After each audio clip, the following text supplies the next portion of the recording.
Hello, everyone. Welcome back to the Chess 24 India broadcast of the Goldmoney Asian Rapid, which is part of the Meltwater Champions Chess Tour. And we are here for the final day of the final, the day two.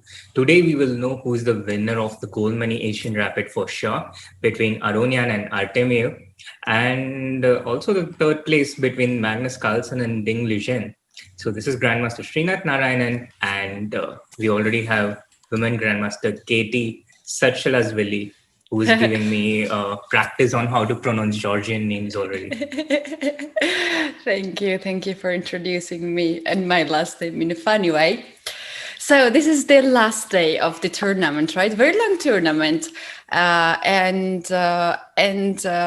predicted that Artemiev, at least I wanted to see Artemiev here in the finals, but I was sure that Magnus would be also in the finals. But sometimes we're also wrong, right? Yes. I'm pretty sure Ding also probably expected to play Magnus in the finals. So, he was probably praying that, oh, let me play Magnus on the weekend, let me play Magnus on the weekend. But he did not complete his prayer, and it ended up that they're playing for the third and fourth. Meanwhile, the games have begun. We have the opening moves in the games. So let's shift quickly there. And Artemiev, chat, guess what Artemiev started with? And again, if you don't guess this, then I'd be very disappointed with you guys. What was the first move of Artemiev? I can't help. Sorry, guys, because I see the move. I'm sure they also see the move. That's why I give them easy questions to start with. I know our chat. They are very smart, intelligent, and tricky most of all. Yeah. Very, very tricky. Okay. Guys, Artemiev does not start with these moves. You're suggesting all the moves that he doesn't start with. What is this chat? I had such high hopes from you guys. We have spoken about this so much during our past commentary sessions.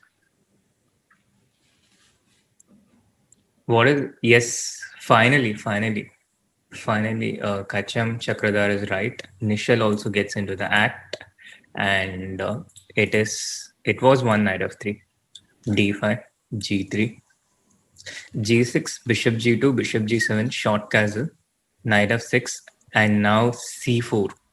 It's similar to what Artemiev played yesterday. He started with c4 on third move yesterday, and then played knight a3 and knight a2 c4.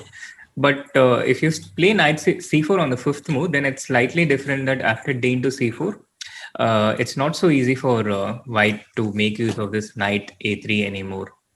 Don't ask me why. But it's usually more common to go queen a4 check here, knight of d7, queen into c4, knight c6, and now after d3, knight b6. This is the present position we have. What are your thoughts on the initial moves, Katie? I think it's like quiet. It's not something like main lines, and white did not try to fight for the center with d4 e4 the central pawns. I think he will be just maneuvering here, and maybe with this queen h4 he wants to play bishop h6 knight g5 ideas just to annoy a little bit this king on g8. Yeah, so black decides to immediately trade the queens, looking at the menacing queen on h4 and the possible attacking options that white has because of it. So immediately goes e5, which is pretty instructive, guys. Pretty instructive chat.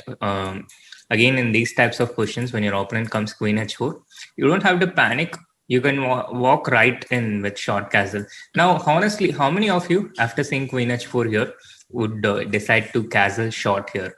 Like, how many of you in the chat?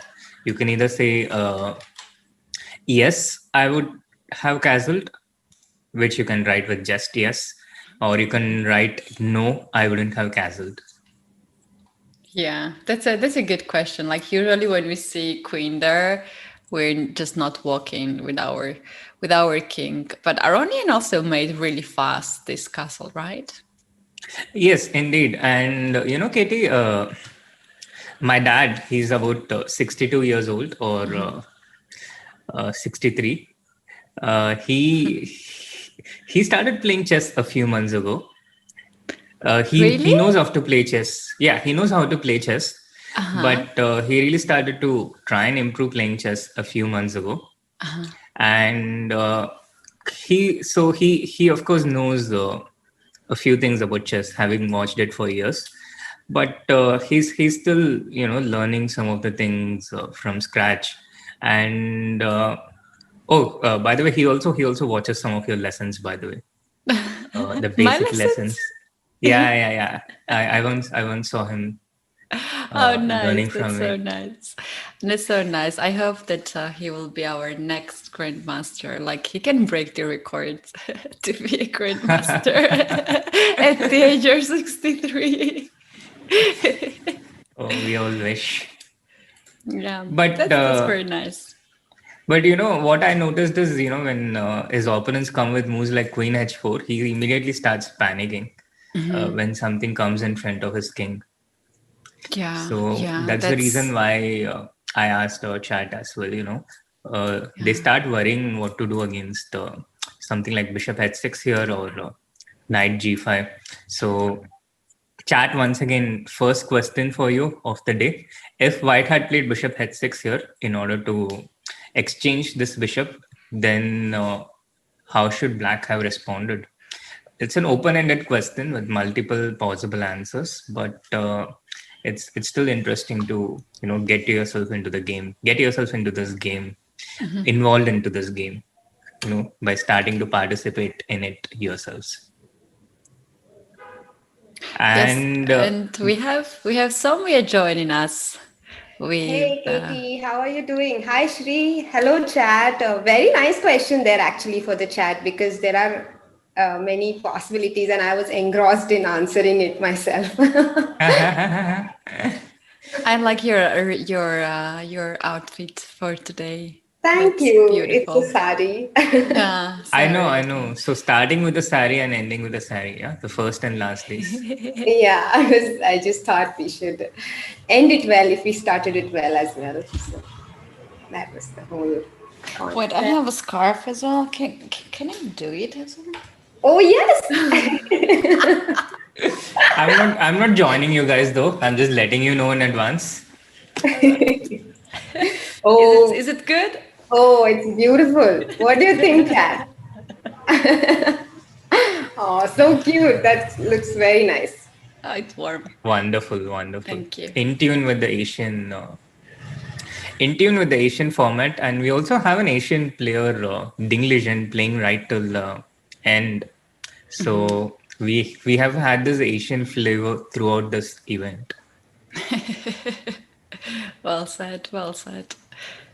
Okay, so looking at the answers of the chat, I see that a few moves, a few common moves. So one of it is e5, which I actually like because they are actually learning from the game. Yeah, we just showed that you have to try and trade queens when opponent is attacking. So they respond with bishop at 6 e5. It's something I really like that the chat is learning. But another move which is suggested by the chat is f5, and this is not a good move because knight g5, and now you are in serious trouble. White will not take bishop into g7 immediately, so watch this carefully. This is an important technique on how to attack. Don't take it first because opponent will take it, and now after knight g5, black will have this option to play h6. So what you should do is you should play knight g5 first before taking on g7, so that black does not have this move h6 here, and you're threatening to take bishop into g7 and queen into h7 yourself. So uh, this is the this is the way to attack. This is the way to attack when you want to attack h7 with the queen on h4 and bishop on h6, and therefore f5 is a bad move because you are weakening this g5 square and you're not really helping the attack. But if you want, You can play f6 in some situations like this, which takes control of the g5 square, which is an important square for the attack. And bishop into b2 is another option that at the least deserves some honorable mention. What do you guys think? Would you take bishop into b2 here? Oh no, I wouldn't. How about you, Katie? I would. I like puns. Very, very brave. But yeah, maybe it's actually the best move, because if the tactics don't work out, then you will simply be material up, no? Yeah. Well, Yeah, it's certainly the move greedy VD would make. Yeah. The thing is that after like white has to capture on f8 at some point, then queen comes and hoping that queen will get on g7 just to guard the h7 pawn and the king. Oh, you want to take with queen f8. I thought you want to even take bishop a1. But then I'll just come back with the bishop, is it? That was the point. Or knight g5, yeah. That could be really. Yeah, knight g5. I thought you want to go king f8 and just be super greedy. Yeah, here white cannot mate because he doesn't have any enforcer on the dark squares. The black bishop exists, but white does not have it. But on the other hand, after bishop into b2, after bishop into b2, I'm not entirely certain how this goes, but I think white wouldn't mind. White wouldn't mind trying to claim some compensation with. For example, knight g5 is tempting, but even knight bd2 is tempting. I was very tempted to play knight bd2 and simply give up the exchange and claim that my dark squared bishop is more powerful than your rook. Mm-hmm. Yeah, and that's compensation here for sure with knight g5. Yeah, knight e4, knight g5. It's long term. So that's the reason I was very tempted to play instead of bishop b2. I wanted to exchange pieces and wanted to play knight d4. Did any of you consider this move? Knight d4, knight into d4, and now you want to play bishop in h6. Mm-hmm. This is very interesting. But I think the problem is knight c6 comes in here. No, yeah? even queen d4. No, is it bad? Because after this is deep. This is deep, Soumya. I did not see this. Because I stopped, I rejected this automatically thinking that you are losing an exchange. But I forgot that you had this follow-up bishop into b2. Yeah, exactly. So I thought I could go for this. And if you don't take on d4, then I have knight f3, I have knight f5.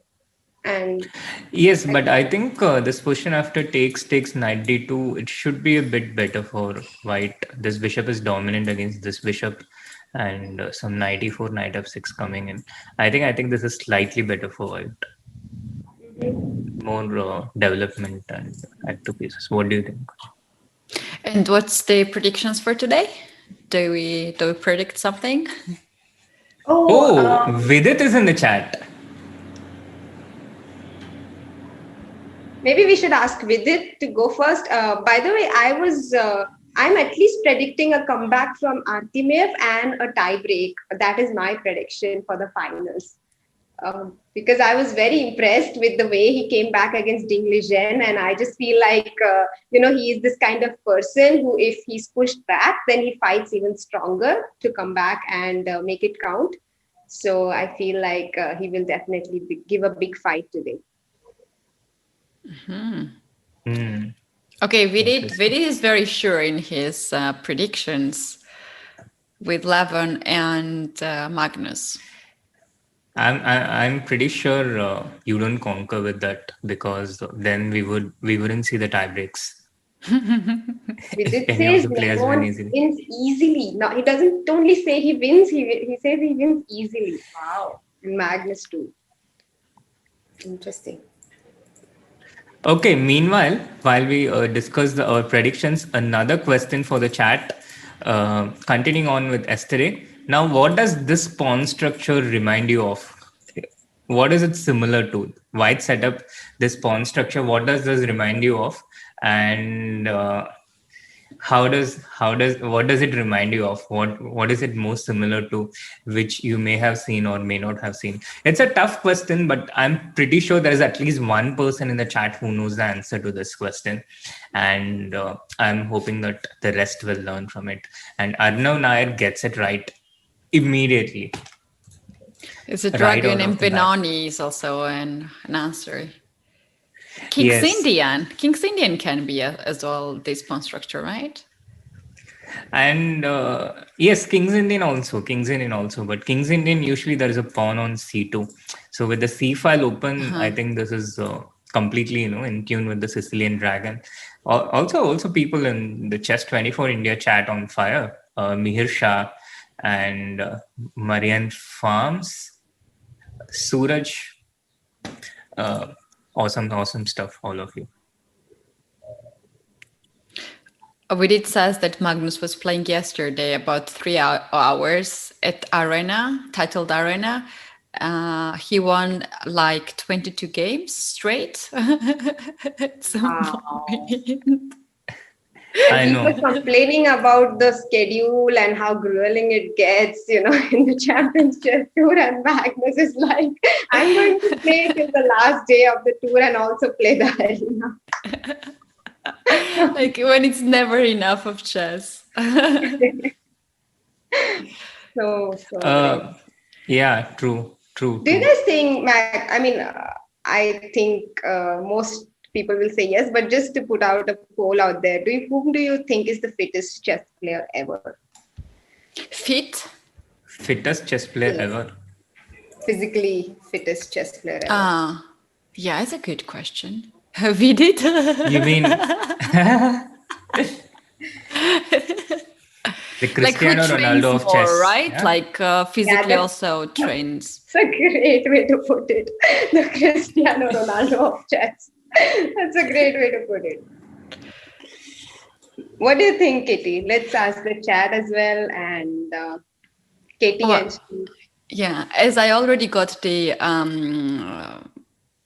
thank you from Vidit, now I can go and say Magnus. I guess he trains the most physically, and he's also very interested in different sports, and at least he shares more information about it. Nowadays after pandemic time, chess players started to be more social active. Sri, you were talking about this earlier, that you convinced our young guy to be more active on social media, and somehow at some point chess players take it as like distraction, that they have to invest some time and they have to answer, and feedback is always very important in social media. So somehow it became very popular for last years, that top guys and also chess professionals, they are starting to show more about themselves, and some of them are showing, but I think this most of them still are not showing like everything about themselves. So there might be someone, for example, I don't know, Aronian, doing some workouts, but not sharing it with us. So we don't know it. And Magnus, we know it's for sure that he does this. I saw an extraordinary video of Dubov doing push-ups on the handlebar with one hand. Yeah. Recently, like maybe 2-3 months ago, or maybe it was even 6 months ago, but quite recent for sure. And I was super impressed. Yeah, that was Forever News. So Forever News, I think you can do a lot of things. Some special things. With the handlebar, like with the push-up bar? That's the thing. Like, even if he trains, we don't have much of the information, right, about it. No, but I thought he must be very fit, because you need to be like regular with it, no, to be able to do that. And I remember Naka also used to run marathons and everything at some point. I don't know, now he's a professional streamer, so I don't know how much time he gets, but he used to run marathons earlier. Nice. But yeah, for me also it will be Magnus, based on what you said, like based on the information that we have. on his social media and all the nice pictures that he shares, and because of the amount of stamina that he shows in tournaments as well. Like he's always playing long games and never getting tired. Yeah. So yeah, that also. Jababa is fittest. He's dancing for hours on Twitch. Actually, that's true. I think he's in the best shape. Really, like nice pictures that he shares.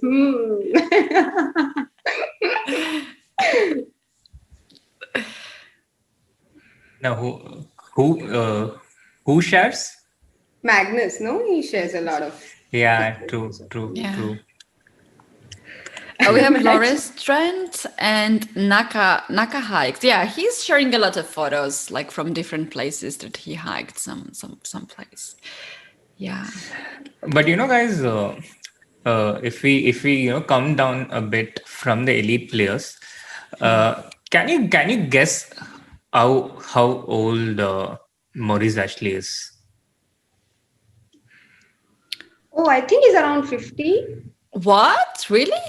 He looks Exactly so good. I want to look like this when I'm 50. He's 55 years old. Wow, he's in best shape. Exactly. Oh, he's 55 years old. Yeah. Actually, I think he also used to box because his brother used to box professionally. He had told me once. So I think, he must have done some boxing himself. And he actually told me it's one of the secrets of his commentary. He does very fast, very entertaining commentary. And he told me that he picked it up from boxing because he used to watch a lot of boxing matches thanks to his brother. And that's how he attained his style.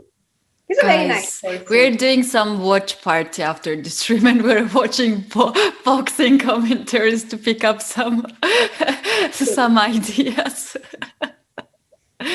Chess boxing. I've always wondered how it would be to have some of these elite players do chess boxing, and I think it would be fun to start it with our Indian top players. Maybe VD against someone first up. Not me, because I'm not a professional chess player, but some professional. Can be an arbiter. VD can choose his. No, I'll be the commentator for the chess boxing matches. But in the end, you can be a commentator. Oh yeah, that would be fun. Nice. VD can choose his opponent amongst professional chess players. VD, who would you choose if you had to chess box? Which top Indian player would you choose to go up against?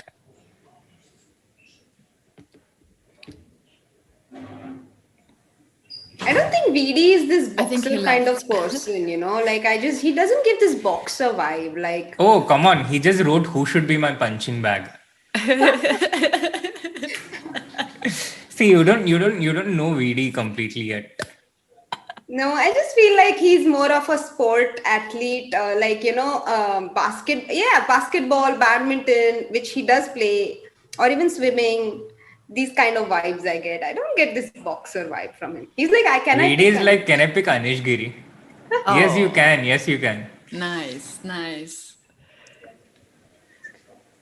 Years of frustration.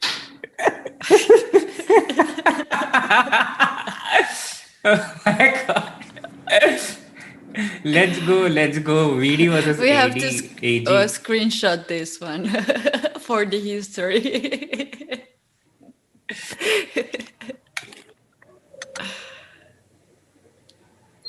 Okay, guys.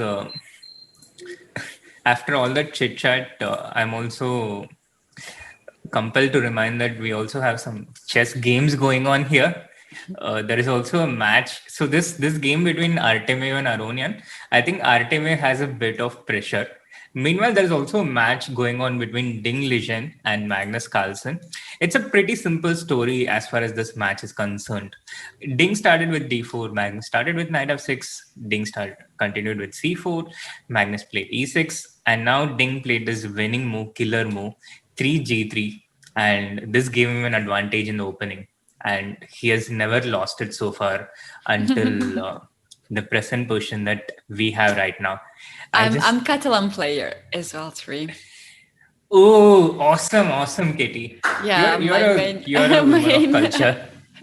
I love to play Catalan, and everybody makes fun of me because I always fianchetto bishop on g2 in every position. Yes, first they tease you and then they laugh at you and then they accept you and then they follow you. Yeah, This is always the yeah, order. that's exactly the process what they are getting through. Yeah, baby, as AD would say.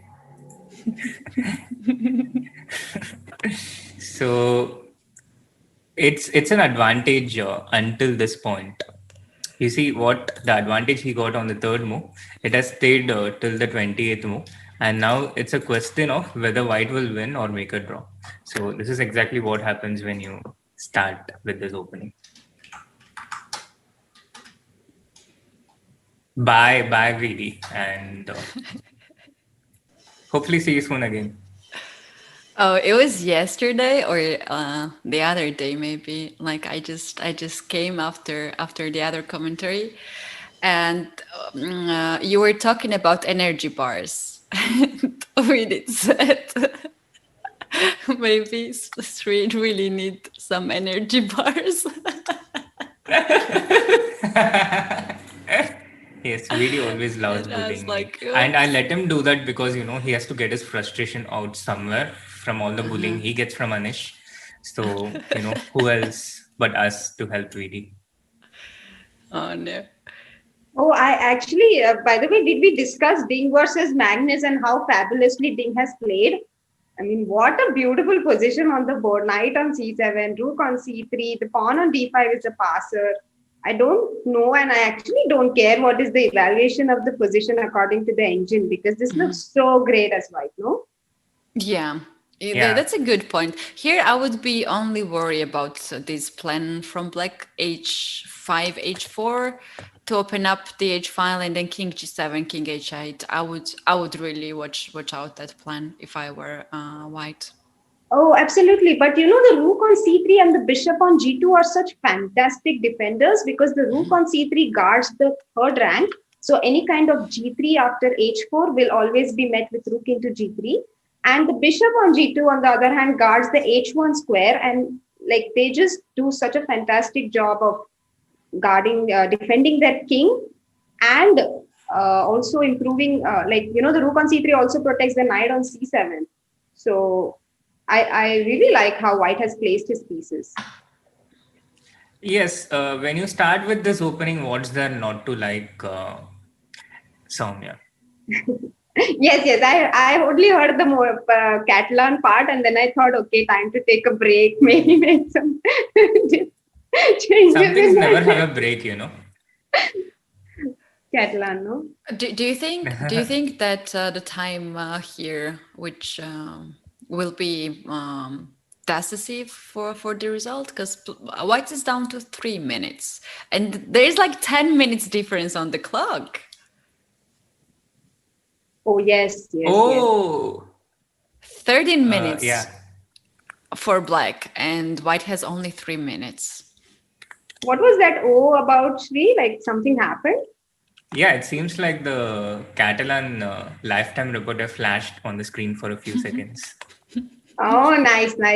So go get it, guys, and become as strong as Ding Liren. You never know. You can actually play Magnus in one of these banter blitzes, and you can actually show your Catalan prep against him. You never know. You might just get very, very lucky there. So why are you waiting? What are you waiting for?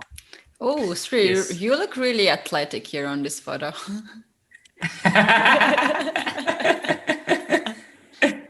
Yes, that's me. They got a picture of me like that, and then they changed it to a statue.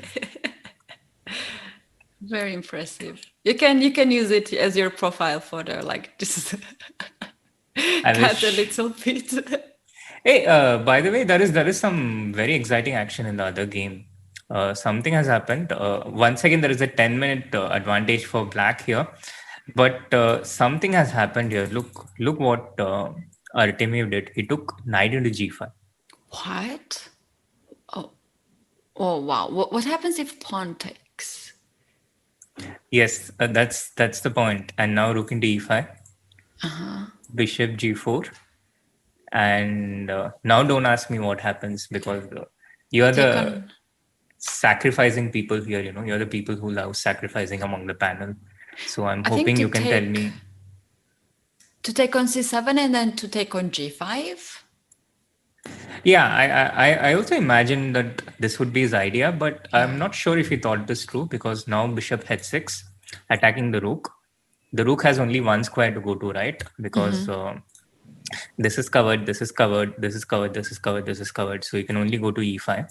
And now bishop g7 attacking the rook again, and the bishop as well in the x-ray.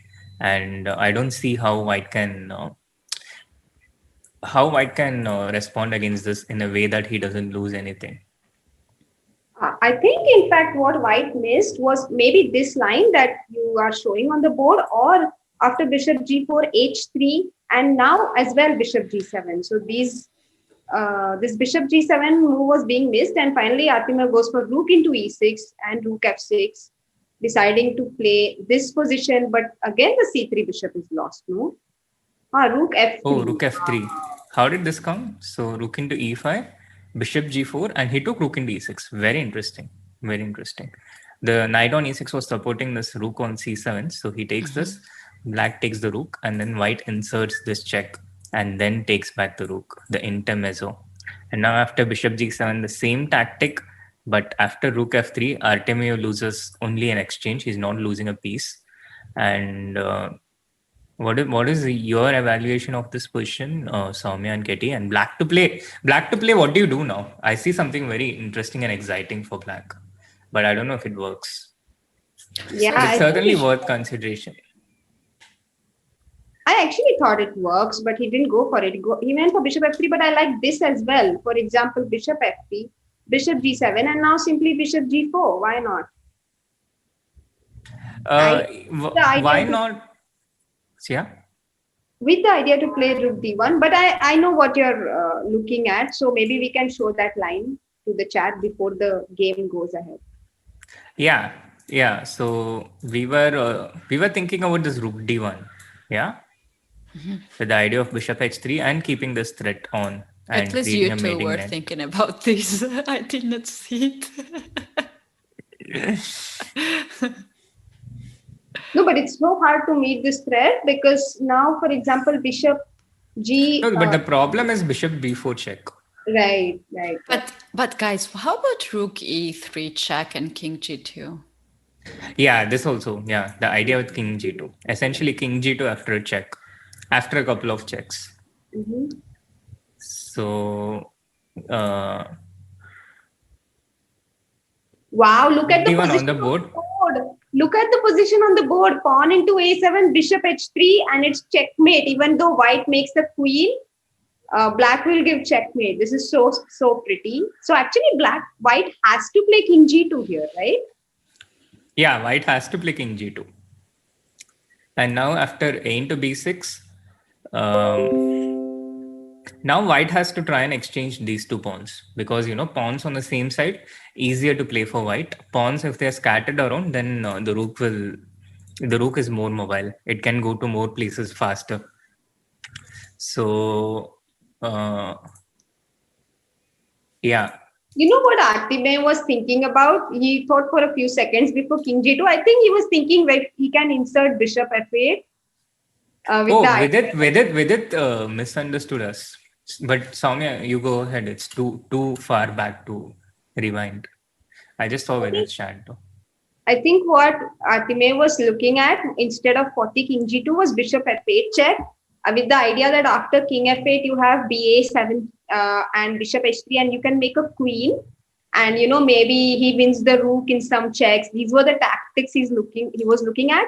But the problem is maybe those tactics don't work. And secondly, bishop f8, you can simply go king f7. You don't need to take the bishop. Also here you have rook a1, yeah? Oh yeah, you have rook a1 as well. Right. So I think that is what distracted him. But then he decided to go with king g2 anyway, and a b6, e3 on the board. This is the position. Yeah, so white will play bishop d4 now, attacking the b6 pawn, and then go c5 on the next move. And that position is unlosable for white, even if he has only 30 seconds, because even without a pawn or two, white would still be able to draw this on the pawns on the same side. So now with some extra pawns, he would have no way to lose it, but also his winning chance is pretty small.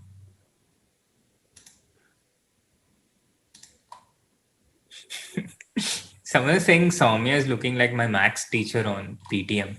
Yeah. I feel like actually today not so much. I think on the first day I was looking like a primary teacher for sure.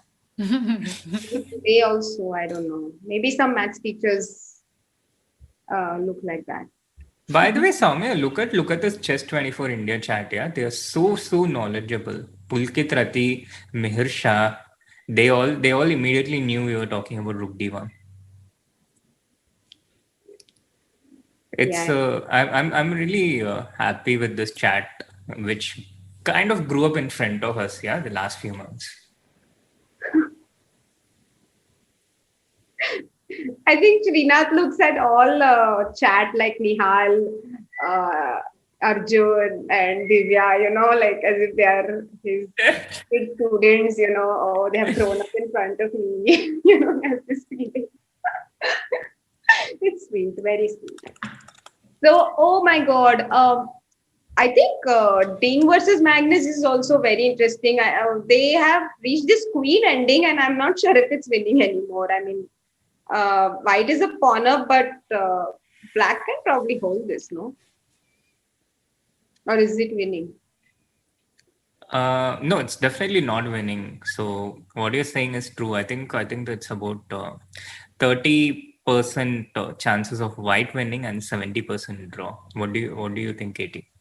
I think if white manages to push b4 pawn and trade that pawn for a, and then starts to push a5, he might have some good chances with queen on And d5. in fact, you can do it right away. Yeah. For example, if black gives a pass. Okay, how do we give a pass? Yeah, you're not good at this.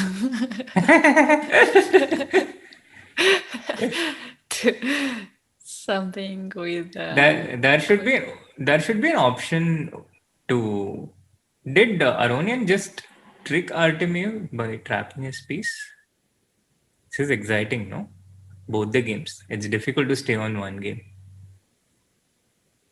No, there were always these ideas with this bishop on f1. Now it's already on h5, but it's still so uncomfortable. Yeah, like white, I think black always had some play against that bishop, and bishop c3 now. So Rook if into h2, how does this bishop survive? You have to give check, bishop b4, and if the king goes to d8, you have bishop f7. If it goes to f6, you have bishop e8. Right. Yeah. But do you think with this pawn on g4 and this pawn on f2, black still has a lot of chances to trick white? Bishop e4, bishop f3, rook h1. Exactly. Bishop comes to f3, and then already the f2 pawn looks very vulnerable. You can pick it up after, let's say, bishop f3, white goes king e1. You can go rook h1 check, king d2, and rook f1. So he plays e4 quickly. I just put out the best variation to illustrate the danger of what you're saying. So, Artemiev has just decided to give up a pawn and go into this bishop versus rook ending, put his bishop on e3 and just hold this position. Do you But how will he exchange this pawn out? Exactly. And how does he stop? He cannot. I don't know if this is the best way, because let's say you play king e3 or king d3 to prevent the king from coming to e4. So he plays f3, right? Yeah, but this looks so super shaky for Artemiev. It doesn't inspire confidence, but maybe he can hold it. Let's see. No, the problem is after king into f3, rook c2, I think he's just losing. He's just losing this. Oh yeah, because he's actually losing. Yeah. Because if black takes this pawn. Yes, so sorry, but it's so strange f3 move. Like this f2 f2 pawn is easily defendable by the bishop, right? Bishop e3 was just brilliant idea. And then f2 guards g3 itself. So this side is not a problem, right? The c4 is a problem. It was so strange to see f3 here. C4 is a problem. Yeah. I think Artemiev, he was just under too much pressure, and he couldn't cope up against Aronian's blitzing of moves. Aronian was playing so fast and so tricky, and Artemiev just couldn't cope up with it. So, guys, a reminder to you: this is the Aronian against whom Arjun coped up so well, so admirably, and in fact, he fought on such equal terms, and at many moments he was actually doing better than him. So I think Arjun's achievements in this tournament, it gets magnified even more, looking at how Aronian is destroying his opponent in the finals. Yeah, it seems like Aronian had to pass this difficulty, and since then the other matches is very easy for him, even though that he faced Magnus Carlsen. Like, it's more comfortable for him to play now against the opponents he knows better. That is true. The opponents he's familiar with, and now why doesn't he just go rook d8? Oh, okay. Look what he did here. You saw what he did. So there are many ways to win for black here, but what he first does, he just goes rook c8, taking out this f8 square for the bishop, and then after the king moves, then he goes king g6, taking out the g7 square also. Now only the king can move, neither the pawn nor the bishop, and the white pawn on b6 just runs all the way to b1. The king cannot come to the c file because the rook is protecting it. So I think even in the end, he shows his finesse. Wow, that's killing idea. Yeah. It looks like Artemiev would have made a draw actually after this bishop d2, bishop b4 was a huge blunder. That's what you're figuring out. Yeah, I was looking at your expressions and thinking, am I making some mistake? Why does she have such a critical expression? Yeah, I mean, I just feel like maybe this bishop d2, bishop e3 with the idea to keep the b6 pawn attacked. So you always need to guard it. And if you don't guard it and attack c4 instead, I'm happy to take on b6 and exchange it for c4 pawn. And when you put one piece to guard it, how do you attack c4 very easily? You can't attack it easily with the king. You have to probably come king e4, king d3, then king c3. It's a long route. Yeah, and also like king cannot really access after rook bishop e3 and king d2. It's not that simple to access on the through c4 pawn. Maybe there are some more ideas like king f3, rook on e file and sacrifice. Maybe that's possible. Apologies to interrupt, but I think we should probably get back to this because the live action in Ding Magnus, it has reached its zenith. How the black pawn got on f2. That's most mysterious. It came from g3. It came from g3 at this point, and wow, j into f2. So I'm not really sure about VD's prediction of Magnus winning this easily, because the unmotivated way he seems to be playing this, he cannot play blitz chess in rapid. It works in title arena. There it's 3+0, but this is 15+10. And after king h3, if black gives one more check, he has these two options. Then after queen h4 check, white just wins. Soumya, yes, please speak. No, I love king h3. It's such a nice move. I was looking at all other king f3, king f1, queen g3, but king h3 is so cool, no? You just get rid of all checks. Mm-hmm. Yeah. With you, we are really missing this commentators video being on all the time. The chat misses so many of lovely expressions, which only we can see.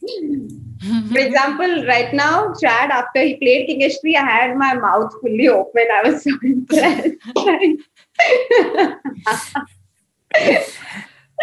Oh God. Yeah, it reminded me. It reminded me of some of these It's over. old. It's over. It's over. It's over. How does, I mean, just any check, queen comes, yeah, king comes to third rank, queen c6 and a8, and king goes to eighth rank, then you have check on the eighth rank and it's eight. Yeah. Yeah. Wow. Is there any perpetual here though? No, hard to believe. There won't be any. It's gonna be so hard. King gets on c7 or b8, and then both queens will cover it. Yeah, it's amazing the kind of protection the White King enjoys on a chessboard. Magnus looks really tired. Yeah, he does. He does. No wonder though. I'm not surprised. Rapid is serious chess. Yeah. Rapid is serious. All right, so that's the end of the game one of the day two of the final of the Goldmoney Asian Rapid, and Ding Lijen has won the first game against Magnus Carlsen, and Levon Aronian has won his first game against Vladislav Artemiev. Now this leaves Levon needing to only score 1 point in his next 3 games in order to win this tournament. He just needs to make 2 more draws out of 3 games, out of which he has 2 whites. That is the dream scenario for all the chess players, to have this situation when you just need a draw in 3 games. That is really, really nice situation. But It is also a on the dream other situation. hand, Exactly. Yeah. this is perfect. This is perfect. I think it's not happening at this level. At this level, it's not happening very often. But also, it's worth to mention that Vladislav Artemiev made it into the finals. And anyway, this is huge success for him, because we have seen him at some events, but still we don't see him much of the elite events yet. And now at this tournament, he shows to everybody that he deserves to be here, and he deserves to be invited to the other events as well. Absolutely true. I think it's not just with Artemiev or Arjun or Prag or even AD, for example. I think there are a lot of chess players.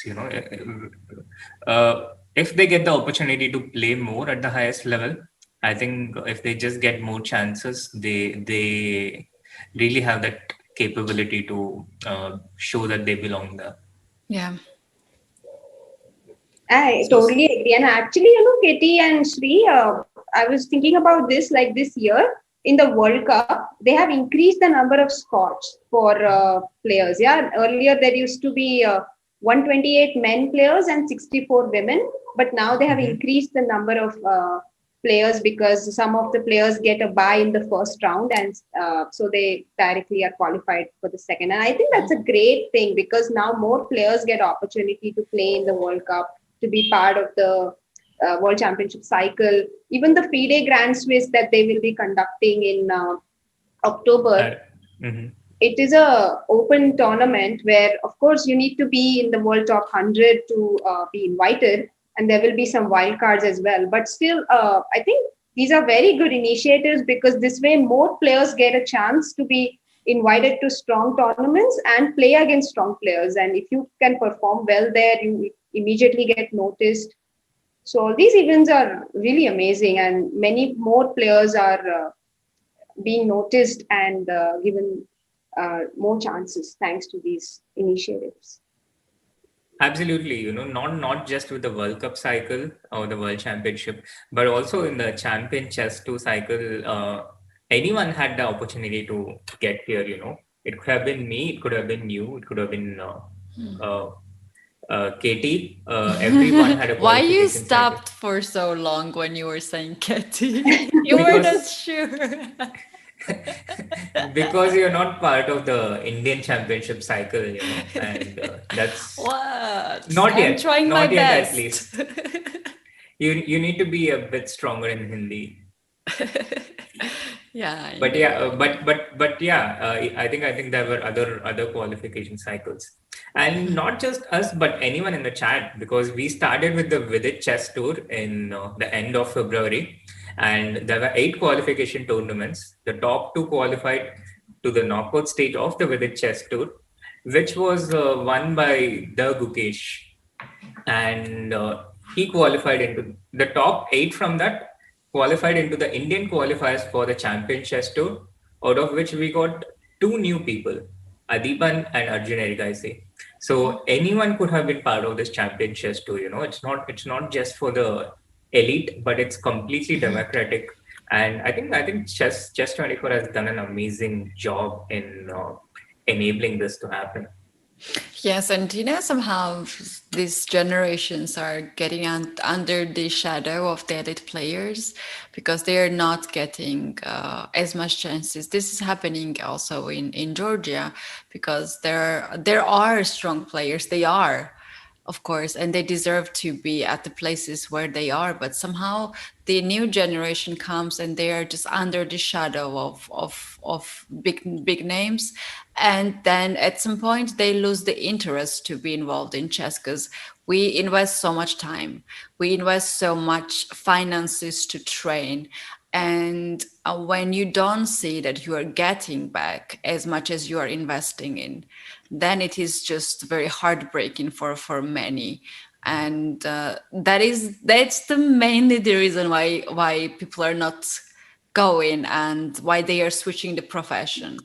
So I think just to give, like, nowadays everybody and most of the federations and also like internationally, they want new faces, they want something new, and some sensations. And this is cool, I guess, like just to give the chances to everybody.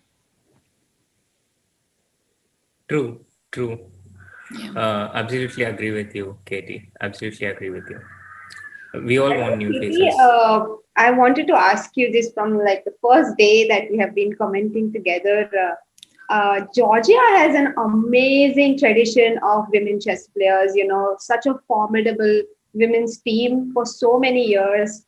And of course, Nona Gapridashvili, who was world champion for 17 years. Then there was Maya Chibutanidze, who was world champion again for, I think, almost the same duration. Mhm. And there is Nana Zagnidze. So many women players you have who are actually even grandmasters and cross 2500. How is the chess culture there? Is it still as strong, or is chess still a very big part of growing up in Georgia? Oh, that's a good question, actually. And I think many would say that it's somehow changed in the other way, like rather than progressing for many reasons. Yeah, for statistics, there are 18 women grandmasters now, according to the sources that I have checked, including Jansaya Abdumalik, who just became a grandmaster. And out of these 18, from Georgia, we have five grandmasters. Wow. Yeah, Nona, Maya, Nana, Zagnidze, Nino Batsiashvili, and Bella Khotanishvili. 5 players out of 18. So, of course, this is huge thing. This is huge thing, and it should be somehow the government to push this sport. Like, this is amazing result. But somehow when I don't know, talking about some years, like 10, 15 years, when new generation should come, I think that, and not only I think about it, that like that's a deficit.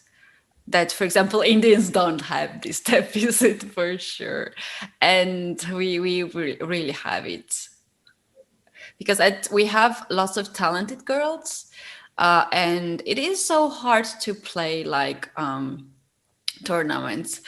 Yesterday I was like, we have some time, right? They didn't start it, right? So yesterday I was among some Polish chess players, and they asked me when I became a woman grandmaster, because now everybody talks about newest record breaking and grandmaster and so on. And they asked me when I became a woman grandmaster, and I said when I was 17.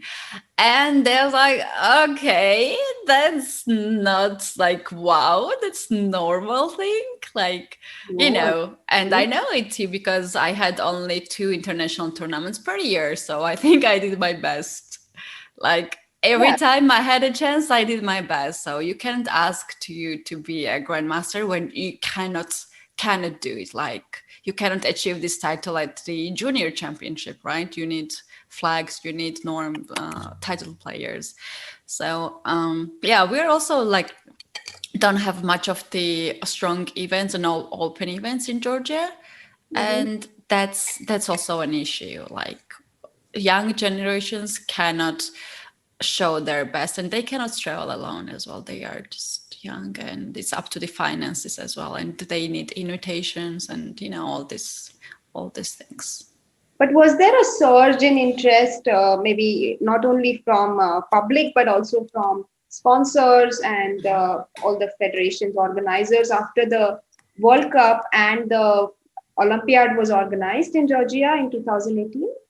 Yeah, there are always the eyes on players, but as mainly there are some problems for like this how to divide the resources, right? Like it's not right that everything goes to the top people because they already have so much, they have already achieved so much, and when you're getting them more and nothing to the young generation, that's why you have this deficit, right? Yeah, So I very, think it's just the problem of how they are dividing the finances and the resources is just not right. very, very Yeah. fair point. Yeah, I'm sorry to bring all these Georgian problems here. No, but it's interesting from like I think in the chat and everyone who's been following Georgian chess because really like as a player we are always in awe of your team. Like oh my God, all the five boards are strong, and we are always like Georgia, such a formidable team. And even in Olympiad or World Team Championships, whenever we see like there are three trainers and with the team, and we see that there is this culture and there is this motivation, right? Yeah, For absolutely. That's absolutely. Yeah, that not is not very inspiring. many team has like 2400 player at the last board in a woman section, right? So Exactly. that's true. Awesome. So I think the second game has begun. So let's dive right into it. Aronian versus Artemiev, and he has played the modern defense. Artemiev plays the modern defense. It started with d4 on the first move.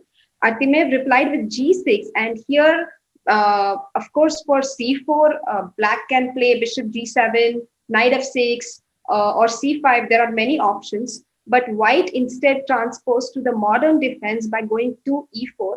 So you reach the same position after 1 e4, g6, and 2 d4.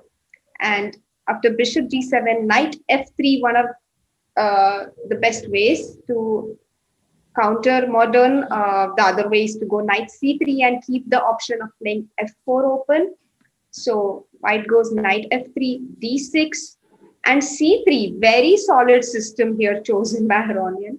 Knight f6, bishop d3, castle, castle. And in fact, in this system, many times it becomes some sort of a Roy Lopez sort of structure because black also gets e5, but Artemiev actually went for the c5 structure. So actually, in another way to play this would be to play knight c6 and go e5.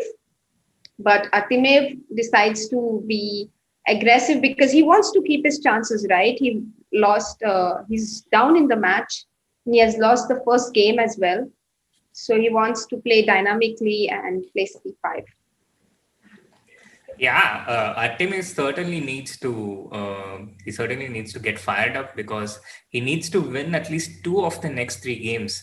Even if he slips up in one of them, he faces very, very long odds.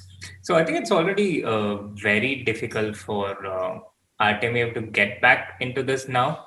And what do you think, chat? What do you think, Soumya and Katie? Do you still see realistic practical chances for Artemiev to still strike back in the final, or do you think it's just going to be one-sided all the way from here? I think this game is very important. I think if Artemiev manages to strike back in this game, then he will have the momentum. And if he makes a draw or loses, even if I think if he loses, then the match is over. But even if Aronian makes a draw, Aronian will be in the driver's seat, because then the number of opportunities reduce. Like Katie said, he will have to make every opportunity count, and then there are just so many opportunities. So I think it will become very difficult for Artemiev. So he has to strike in this game if he wants to remain in the match. What do you think, Katie? I think that Aronian is just so close to win this huge prize at this tournament, and also the title is very important for him. Artemiev should try to press a little bit in that sense, because this is some kind of last chance for him. This game is the last chance, so he should try to just complicate as much as possible and get the position into the one where he feels very comfortable. Sorry. But something happened on the board that I had to interrupt. I will take this interruption. Don't worry. I will not get me just to see this P3 here.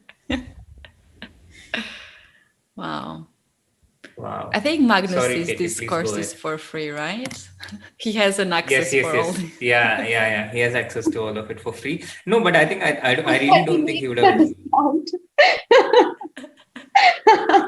I'm sure he can afford to buy the whole company itself. He owns it, no? Actually, he has bought it. Yeah, kind of. I already bought it. I think Magnus really didn't get enough sleep yesterday after the titled arena.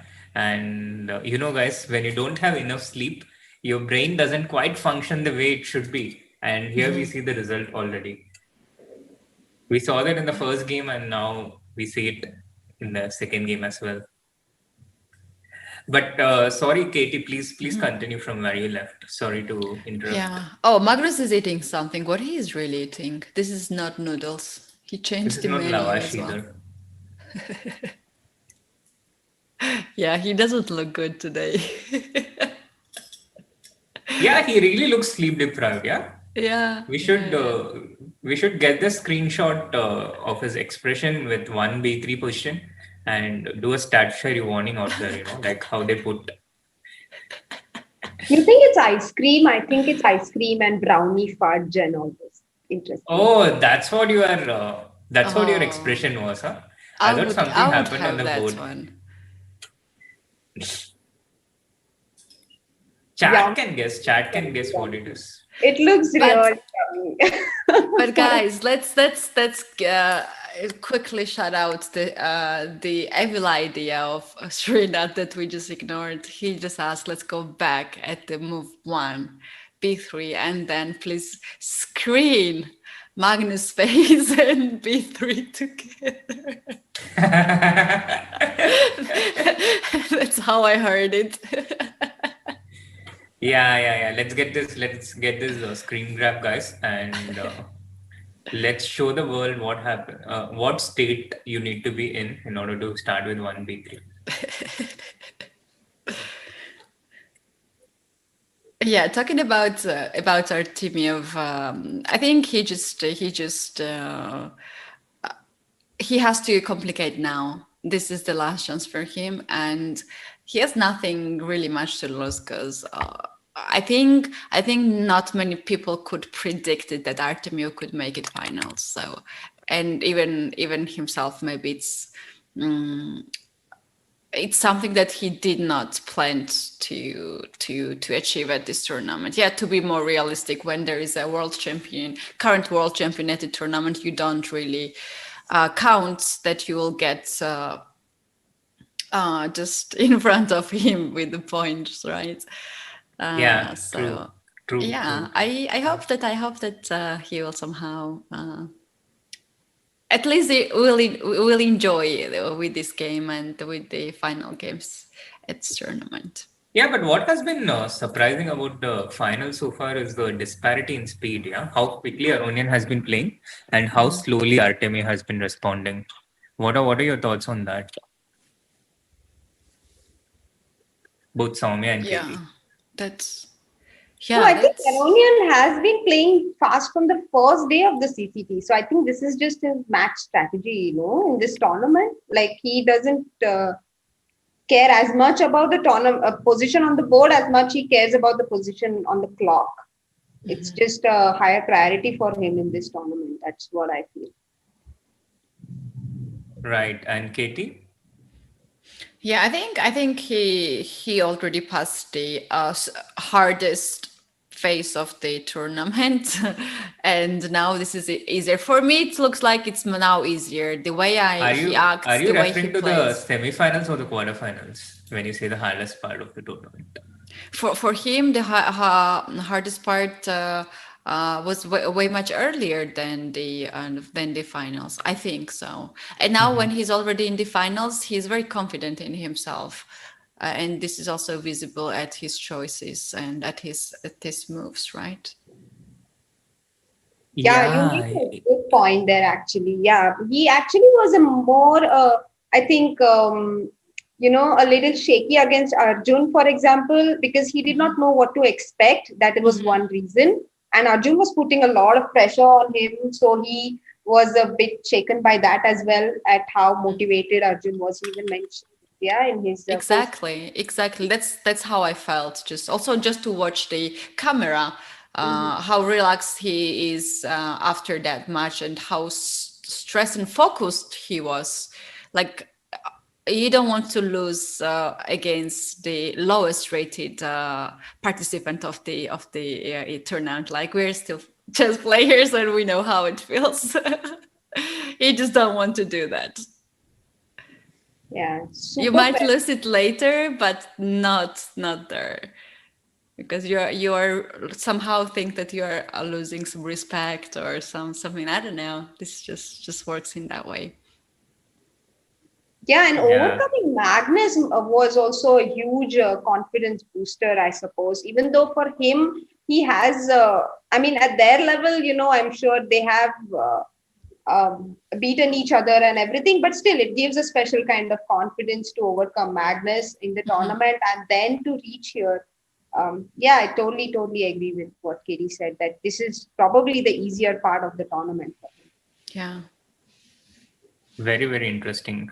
But I think it's unlikely that we kind of expected or predicted that this would be the easier part, yeah. But it just seems like Aronian has peaked perfectly. He has warmed up in such a way and he has peaked perfectly. And another interesting fact is I think this is maybe the first time that someone has won both the league stage, the qualifiers, the first 15 rounds. Aronian was the first, and he's also likely to win the tournament. I think this is the first time that this has happened. No, but then Magnus do it. Magnus also did it, no, in the April edition. Did he? The chat can help. I'm not sure. Let's I'm ask not chat. entirely sure. Yeah, let's ask chat. Prabhat is like drinking game. Take a shot every time Shri disses one B3 or praises Arjun.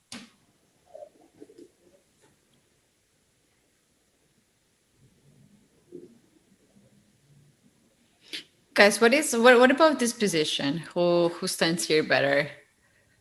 It looks very nice for white. It looks really nice for white because black is really struggling for space first of all. So his pieces are not ideally placed the way they should be.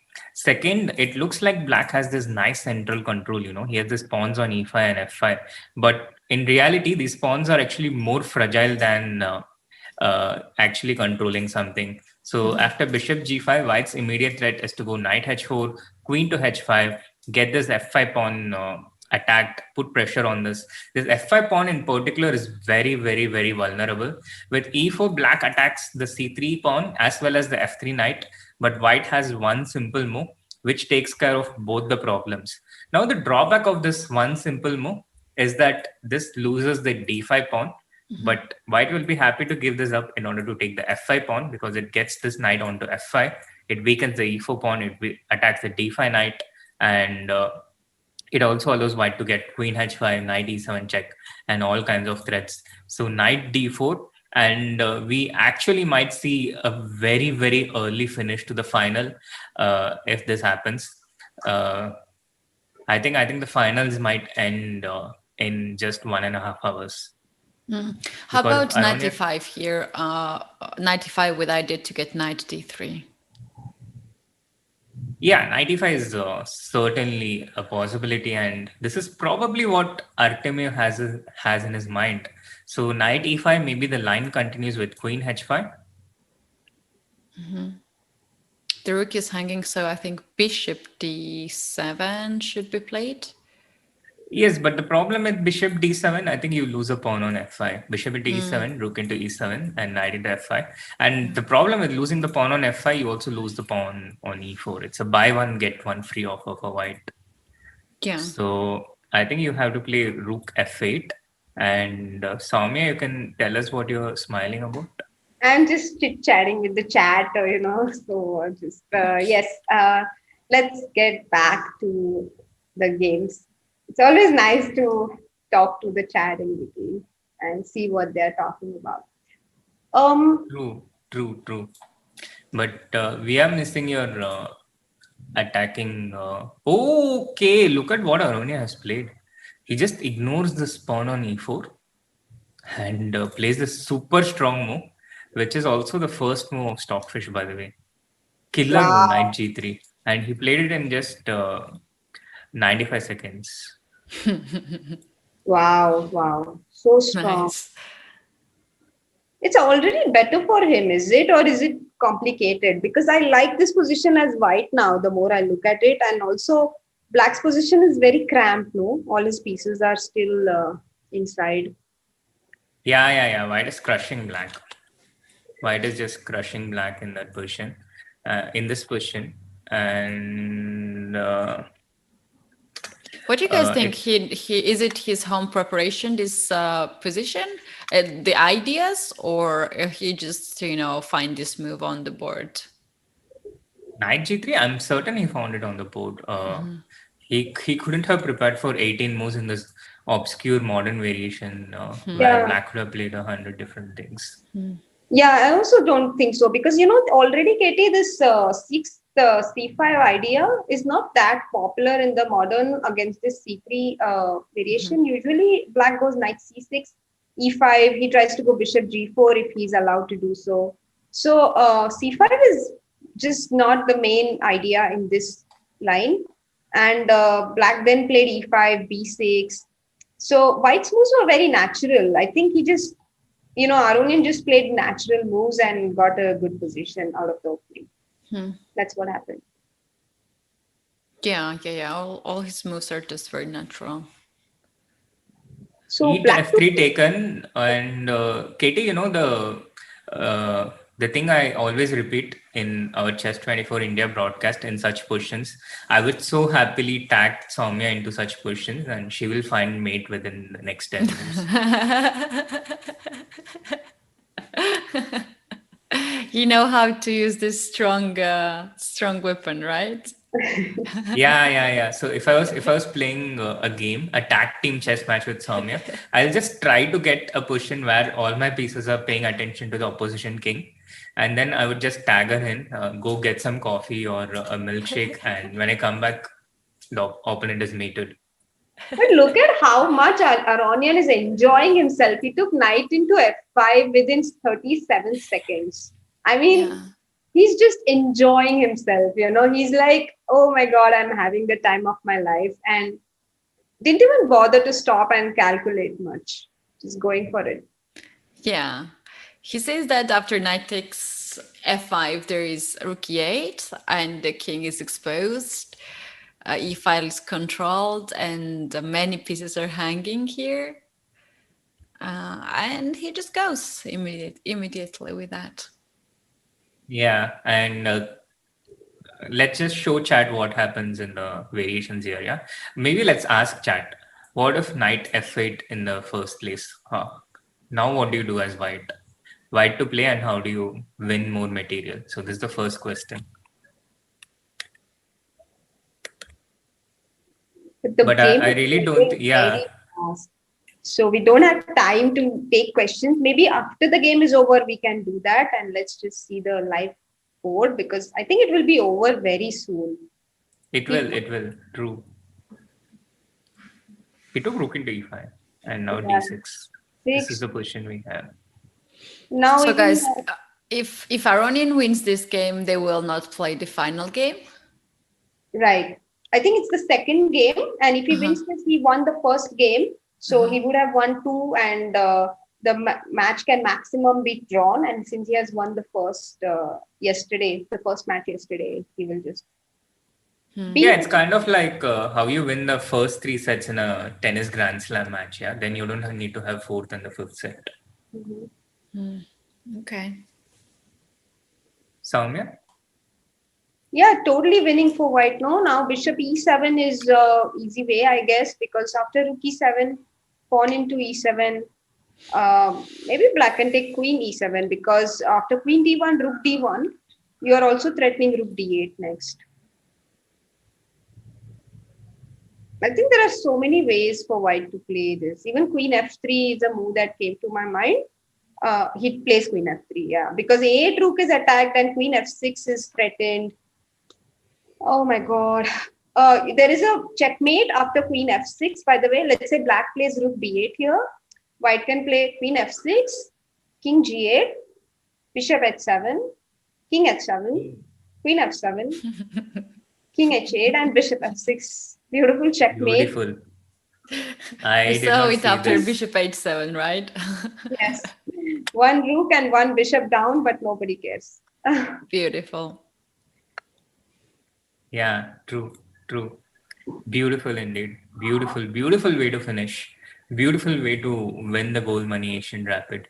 Golden Games by Aronian. Absolutely.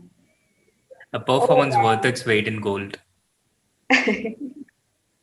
And guys, it's very likely to happen because now a rook is hanging, and it's not that easy to give up this rook over here. Something like bishop e7 looks so natural, and we might see this checkmate here after queen f6. Yeah, and I'm really surprised that Aronian has managed to beat someone like Artemiev in such a way that Artemiev has completely broken down. He seems helpless to fight back. He has been beaten in such a way that it's like the knockout in a boxing match. Even if Artemiev gets a chance of being counted to 10, it would be hard for him to recover. He's been completely knocked out. Yeah, I have a feeling like he lost the energy after the match in Dinkley rank against Dinkley rank, because he had also a very tough time there. He Yeah, was true. losing the match, and then he fight back so hard, and they don't have rest day to recover. And if you have like a bad sleep, that's it. That's it. You can, at this level, you cannot take carry it any longer, and your opponent is getting stronger and stronger after every round. If you win, your opponent is stronger then, so that's really hard. Yeah, exactly. It's not just at this level, and at this not just I think limited to chess. I think any sport, when especially when it requires such high levels of energy from the brain, I think you really need to have that sleep and nutrition. Yeah. Knight g6 played, and Soumya, stage is yours once again when there's a mate. I was replying to a message in the chat. In the variation that we showed, someone asked what if he doesn't take, but actually he has to take. So the variation we showed is forced. Yeah, bishop b7, for example. Right. So all this is forced, and black has to take on h7, and this is a forced checkmate, and that's why he doesn't Yeah, everything is going to Right? be more. So Let's check. black, And black played knight g6. Um, I think we can also take on a8, no? Or is there a better way? I think we can just take on a8 now.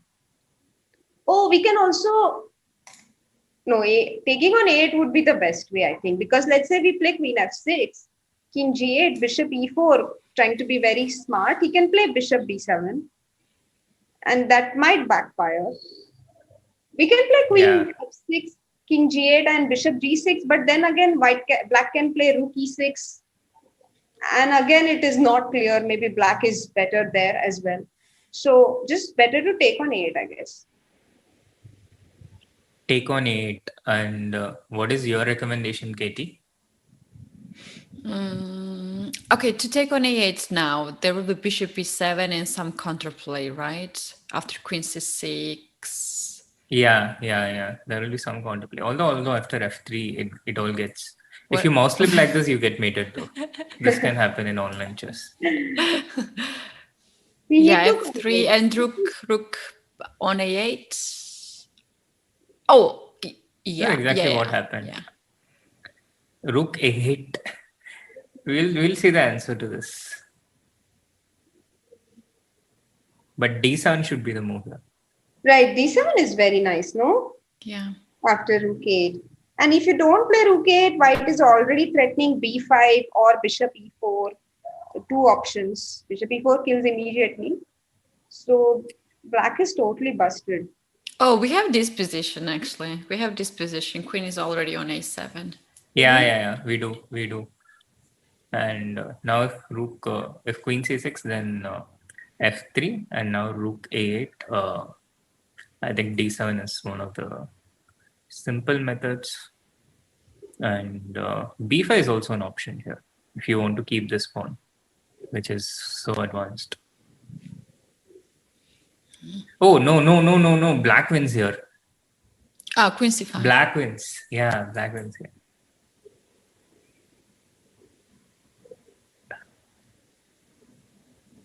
Yeah, so I think d7 is the move. f3, rook a8. But it's actually Artemiev who's doing the thinking. Yeah, it's down to 2 minutes again. Aronian still has 10 minutes. He has 8 minutes more. And even in this type of a question, when you normally expect White to be making sure, he's going to win the championship. He's so winning. If it was me, I would really make sure I would try to check and recheck if d7 is working or not, if I'm not making any mistake. But Aronian is just playing incredibly fast. Yeah. Unbelievable speed, unbelievable performance. It reminds me of some of the tournaments that Roger Federer used to win back in the times. He would just crush his opponent in 3 sets straight in the final. And I think Aronian's performance has been something similar in the final this time. What a beast. What a beast. Let's have a look at their expressions. Artemiev feeling quite calm, but I think that's because he knows that it is time to resign.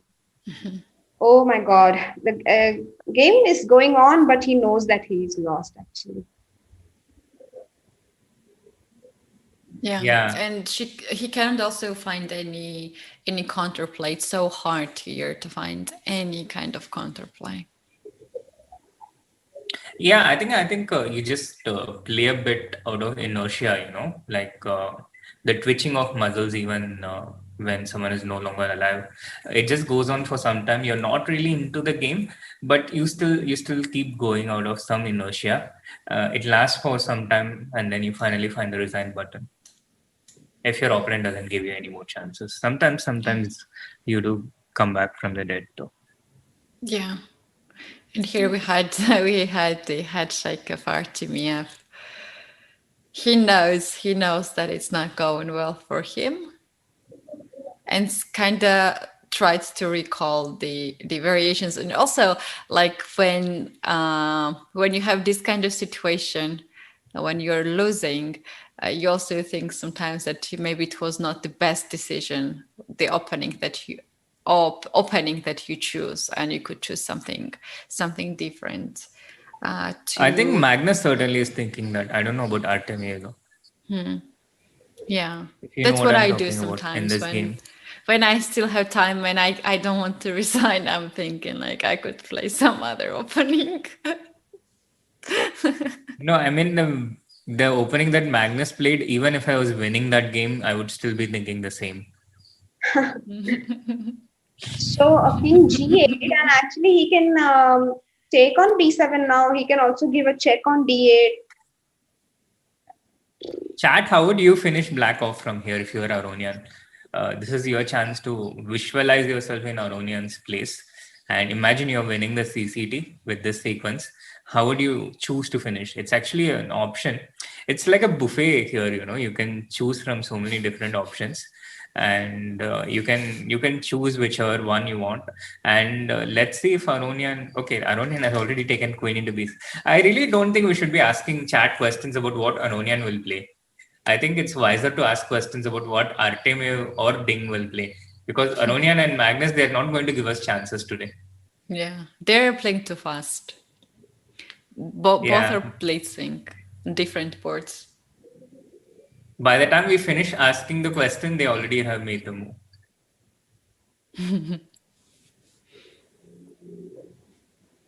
Yeah, incredibly powerful game by Aronian, who is completely dominating. He can even play bishop e7 now, actually.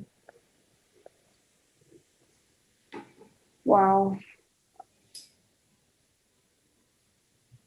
And do you play queen e7 or bishop e7 now? I would play bishop e7, and Aronian as well goes for that, because if you can give checkmate, it's always good to give checkmate. So we're keeping the queen on the boards improves. Katie, whenever I asked Soumya something about Aronian's move, Aronian immediately plays the move she suggests. It's been 100% match in this tournament.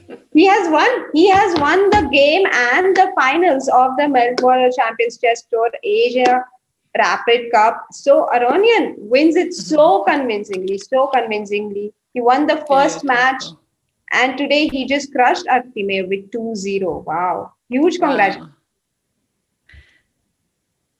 Wow, beautiful. And we had some emotions from him too.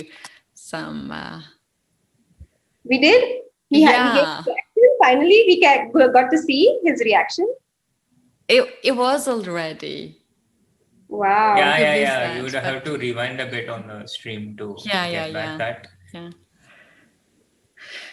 That actually was a tough road for him as well. Even this is 11, it's still not easy to win these super tournaments, right? With so many players and with so many games. Super happy for Levon. But happy. We have Levon's face on the screen. Levon Aronian, the winner of the Goldmoney Asian Rapid, which is part of the Meltwater Champion Chess Tour, he wins a first prize of $30,000. The Armenian #1, Levon Aronian. And what do you think, guys? Is it his first tournament since he announced his move to the USA? Is this his first? He already represents USA, or he still has the Armenian flag? Because I see he still holds Armenian flag. He still has an Armenian flag, but I do imagine that he might have started getting support in some ways from the US, in terms of infrastructure or people working for him. Actually, he mentioned that he plans to move the US after the FIDE World Cup because, the World Cup is happening in Russia and it's easier for him to travel while he's in Europe. So once the World Cup is over, he will be moving to the USA as a home. Oh, wow. That's going to be really tough for him to play some of the events in Europe, because it's going to take a lot of hours for him to travel back. Yes, but not as long as it takes from Nashik. Yeah. That's true. Wow, huge congratulations. I'm really happy for him because he had a very tough year, 2020, much tougher than it was for most of us, probably, as everyone knows. And this is his first tournament victory since then. Oh, he had such a tough year, Aronian. First, he lost the wife just at the starting of the pandemic time. Then a very, very hard situation occurred in Armenia because there was some conflict. and it affected everyone. And then he had to make a huge decision. It's not easy to change the federation when you are a hero in your country. This is so something huge that you have to change the federation, and you hurt the people who were supporting you for years. And for the small nations like Armenia, it matters a lot. It matters that people like Levon exist in their countries. They created him, and then at some point they have to let him go. And this is very, very big. So far, what we know about him, he had to face with three very big Life issues changes. this year, and including pandemic time, which is already very stressful for everyone. So I'm very happy for him, and winning the tournament will absolutely take him back in his best form and best mental form as well. This, which is also very important for everyone, right? Completely Yeah. agree with there, Kitty. And also, he will be playing the FIDE World Cup, no? So I think very nice to have this win in your pocket just before a very, very important tournament, which could give you the chance to qualify for the World Championship cycle as well. Yeah, absolutely. Yesterday, after the match, Harika said exactly the same. Like, all these tournaments, online tournaments, are just perfect training for them right before the World Cup. You can't ask better training than a very big event, right? And strong opponents. Exactly. And Anish, he is also a wonderful example of this because the candidates, as everyone knows, was split in two halves. And his first half of the candidates did not go as well. He lost the first round against Nepo, and he was doing all right, not so badly, but it was going just all right for him. And then he had this amazing year where in the beginning he was struggling a bit in the rapid events that he was playing, but he was still playing a lot. And then at some point he got used to playing in these rapid and blitz and everything, and he started to play so well, and he even won his last event before the second part of the candidates. He won the March edition of the CCT, and that must have given him a lot of confidence, by the way, against Nepo in the finals. So his main competitor in the candidates, he beat him in the finals of the CCT March edition, and then went for the candidates and had a great second half. So it's amazing how much confidence you get, how much these online tournaments have helped the players actually. Yeah. Yeah, it's definitely, I think, a fantastic practice. I can totally imagine.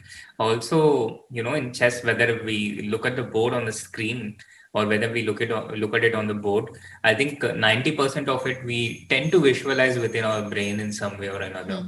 I think even 95% of it. So being in the situation, it's immensely helpful. Meanwhile, what do you think is going on in the third place match between Ding Lijian against Magnus Carlsen? To me, it looks like Magnus, the world champion, even Magnus, is reaping the deserved consequences of starting the way he did in this game.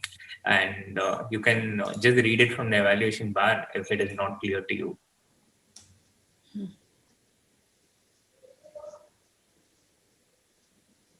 I'm just reading all the messages from the chat, and there are so many nice wishes for Levon. Shashwat Chakraborty says insane mental strength. And a lot of people are going Sandeep Maheshwari OP. Yes, indeed. Levon deserves a lot of appreciation. I think we should really spam Levon Aronian OP with lots of hearts, and then let's send a screenshot and send it to him saying love from India. Let's do it. That's nice. Love from India and Georgia.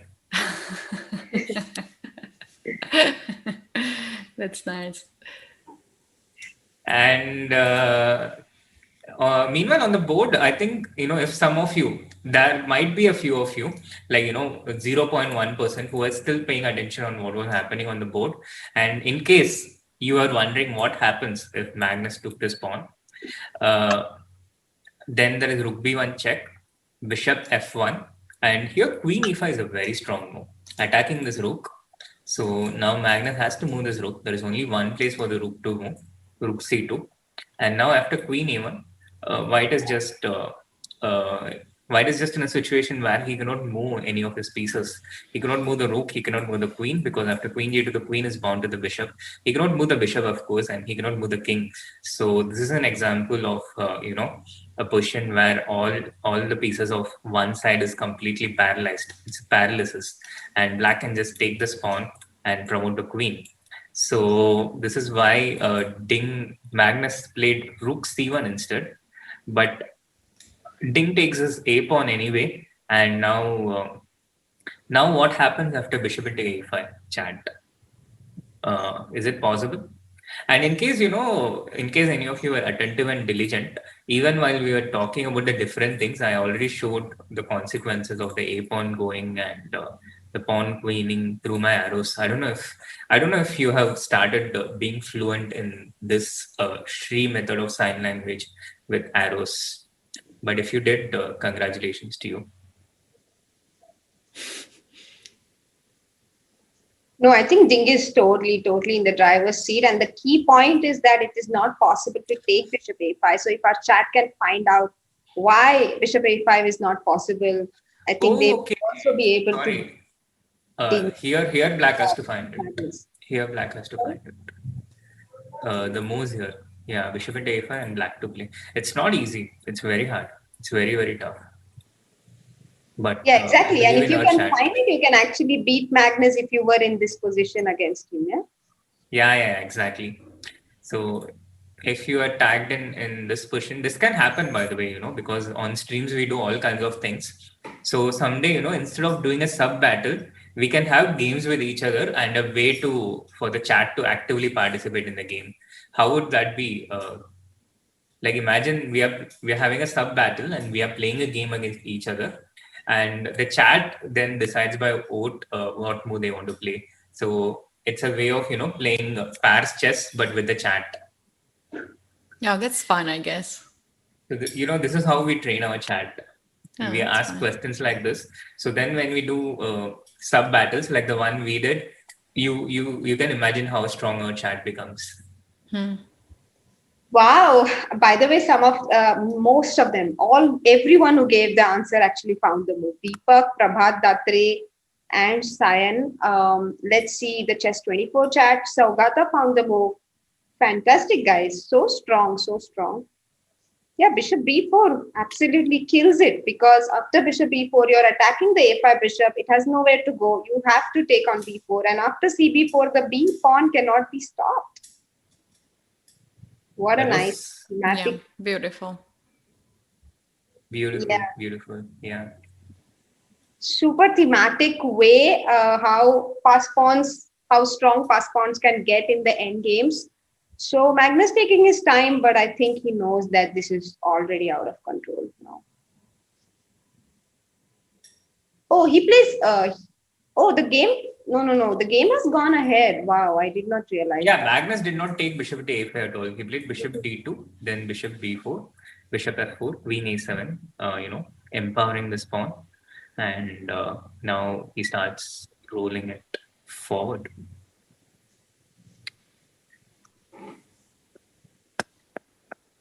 So if Ding wins the second game, Keti, I think you might get what you wanted, another tiebreaker. Yeah. But I'm happy with the result of both the games so far. I feel like justice has been served in terms of the opening chosen in both the games and the subsequent result. Chat, what do you think about that?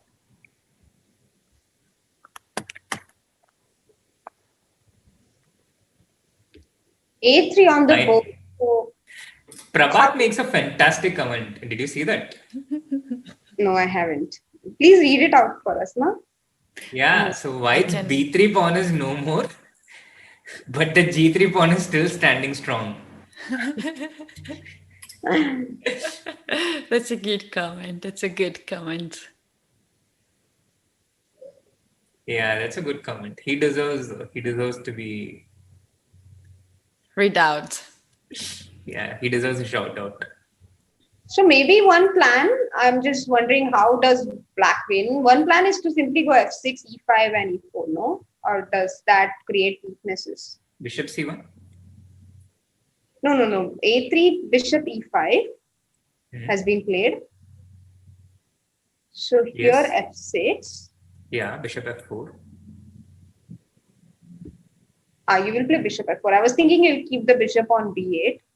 So No, bishop f4. what will it do on b8? How about queen d8, queen a5 idea? Yeah, I think queen d8, queen a5 is very powerful here. Yeah. Maybe this is what he will play. Because for white, his plan is to try and get some bishop f4, bishop. Two plans, yeah. One is with bishop e5, he wants to maybe try and create some threat here. But I don't really see it happening. Because I think queen d8 is a really strong move. Very, very powerful move. With the idea of queen a5.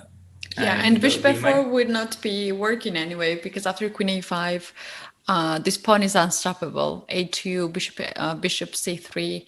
So yeah.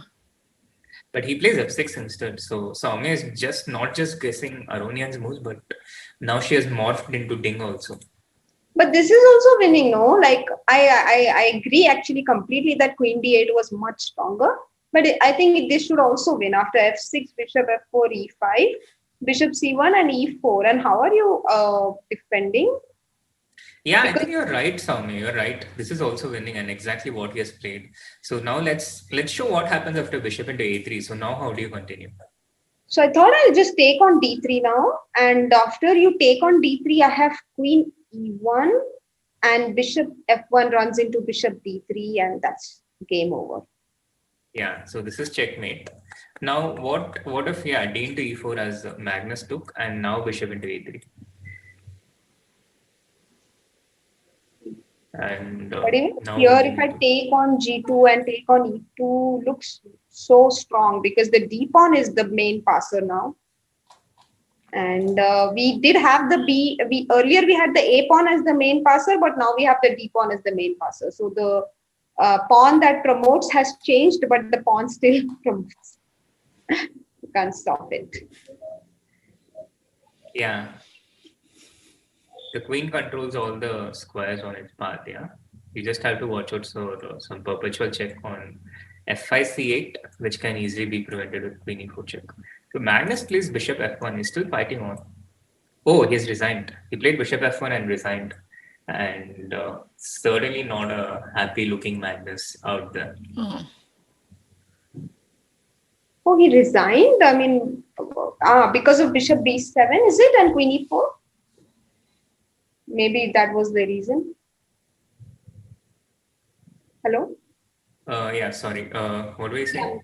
Maybe the point was bishop b7 and followed by queen e4, and maybe that's why he resigned. Huh? Yeah. It's quite possible. Yeah, indeed. Yeah.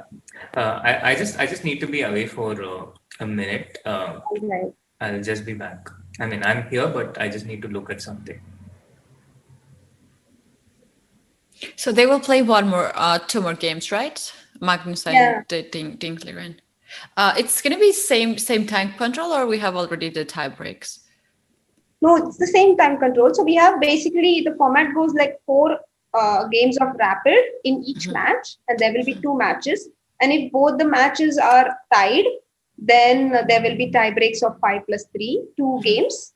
And if that is also tied, then there is Armageddon. So in this match, the first game was won by Ding and the second as well. So Ding only needs to make a draw in the third game to force tie breaks.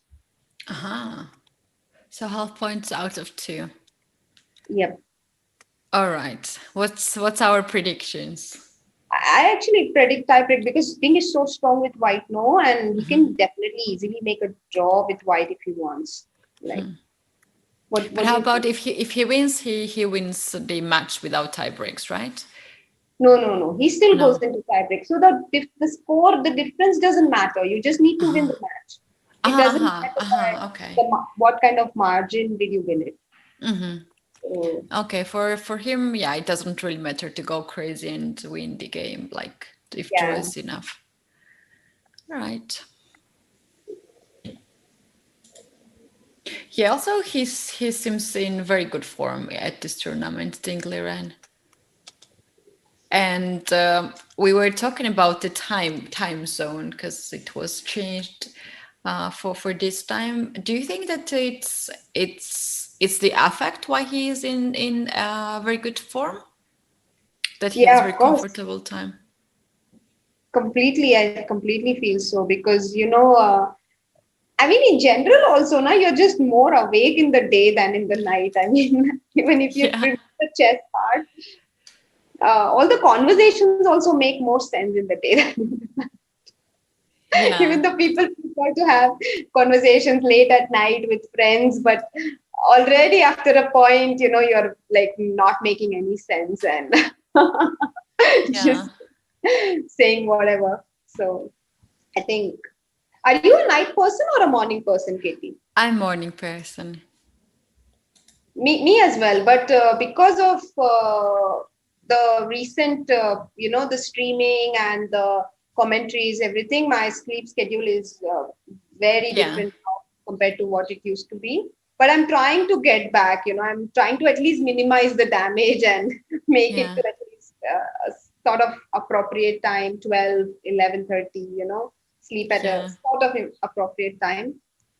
Yeah, I'm a morning person who has struggled to sleep at night, so I'm losing somewhere.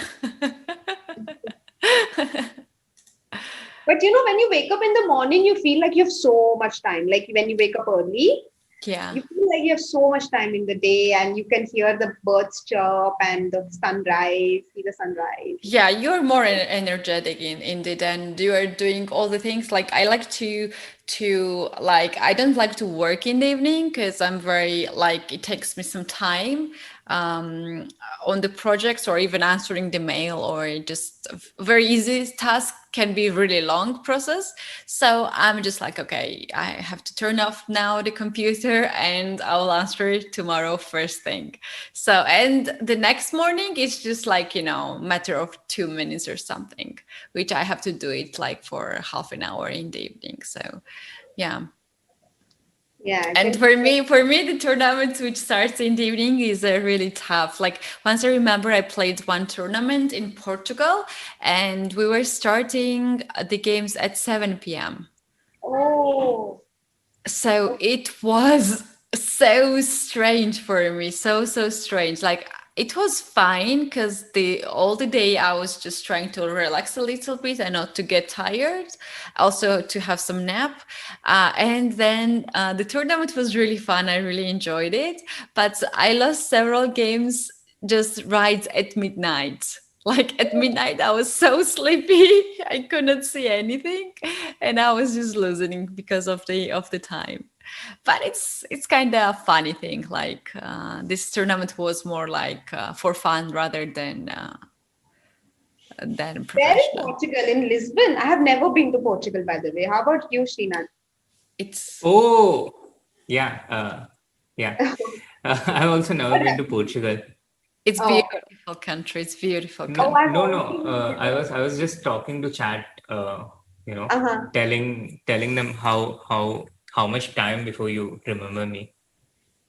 No, but So I noticed it's just that I didn't want to cut Katie in between, like, so I I'm just. just joking. I'm just joking. I have also never been to Portugal. Although in your in your case, I'm a bit surprised that you haven't been to Portugal.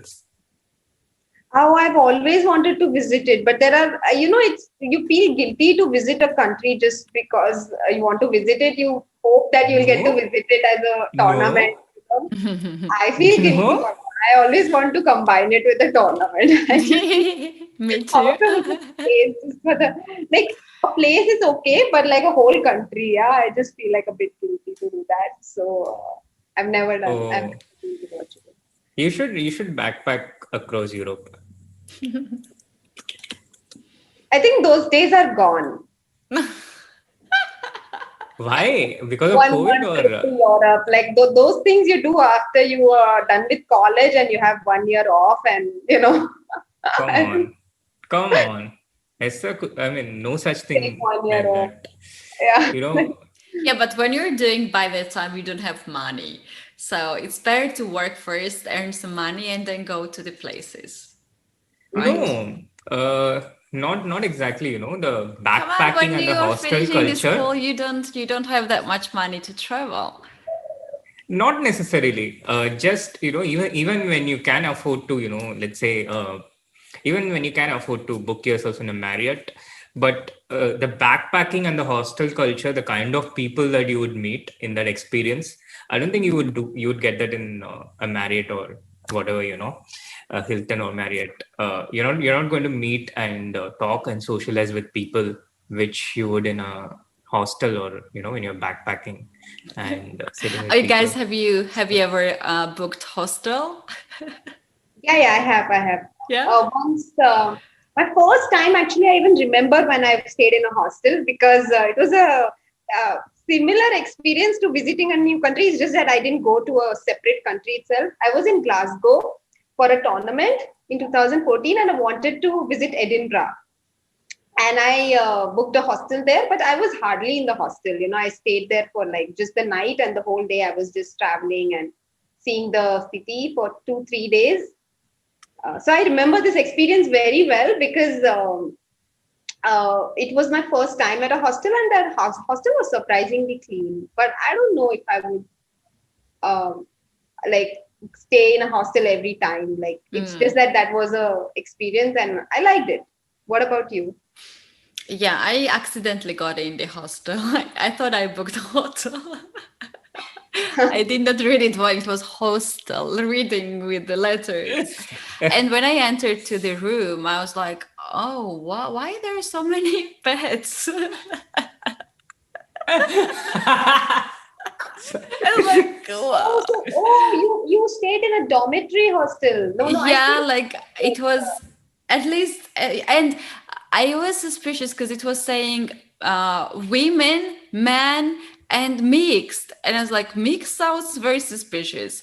Men, okay, let's just choose. It was just, I was so tired. I was booking from the airport, and when I went there, it was very nice hotel. It was in Spain, beautiful place. I forgot the name. Sevilla. And Sevilla and is very beautiful. sorry? Sevilla, was it Sevilla? No. This is the edge of the Okay. French border. Okay. San Sebastian, San Sebastian. Okay. Oh, that is a San Sebastian beautiful is place. beautiful place, and this place, the hostel, which I thought it was just a hotel, but the small one was very close to the train station or the bus station. It was perfect for me because I could walk like for 2 minutes. I think anyway I would just choose it if I knew it was a hostel because it was super close. And then at 2 or 3 a.m. I woke up with so much noises and parties. Some girls were partying. I was like, who are in my room? Who are those people? And then yeah, I realized what happened. But it was fun actually. There were some surfers there at this place. They go a lot of surfers go there and they party all the time. So it was fun experience. Yeah, I've stayed in a lot of hostels, mixed dorms and uh, private rooms in hostels in different places, where there's a very nice common room where people are really friendly in those kind of settings. Especially in the Scandinavian countries where it's really expensive to stay in any Yeah. hotel. Oh yeah, Uh, it's super expensive. So I think the best part is socializing, and of course there are also hostels where they just give you a tent and you stay there. Tent? Yes, Really? yeah. I didn't stay in the tent, but Oh no. I asked someone who's staying there if I can spend some time to see what it feels like, and it was a really cold time. It was something like 15 degrees, 10 degrees.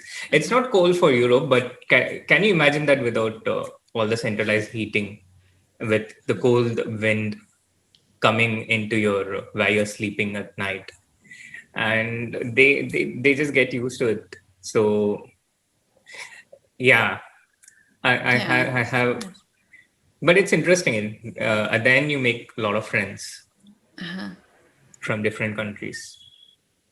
I Oh had yeah. an amazing experience recently. It was not with a hostel, but it was like basically I went to a forest to trek, and it got very late to come back, and you have to come climb back 3,000 steps. So it's very it takes some time the journey back home, and I just thought it will get very dark by the time we come back. So I just decided to stay in the forest itself for the night. And in the forest, there were like people stay in the forest, right? So they built some sort of house there, but it was like just one room with like that's it, yeah, and like a very very small room, just one bed, and that's it. And you're in the middle of the forest. It was a very interesting experience, but and I would do it again, but you also have to like be okay with.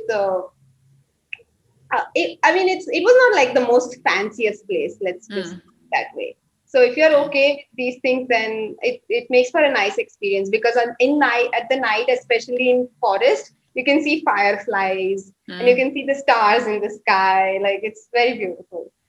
But there Yeah. are some challenges as well. So Oh, snoring, for example. If somebody snores, that's yeah, yeah, somebody yeah. snores. But we got a It's private room, so that really helped. Like it was not uh-huh. a dorm or something, so that helps. Nice, nice. Yeah, that certainly helps. Prabhat Datre is going like, look at Soumya casually saying people stay in the forest, right? Come on, Prabhat. It's just a forest. It's not like it's forbidden forest.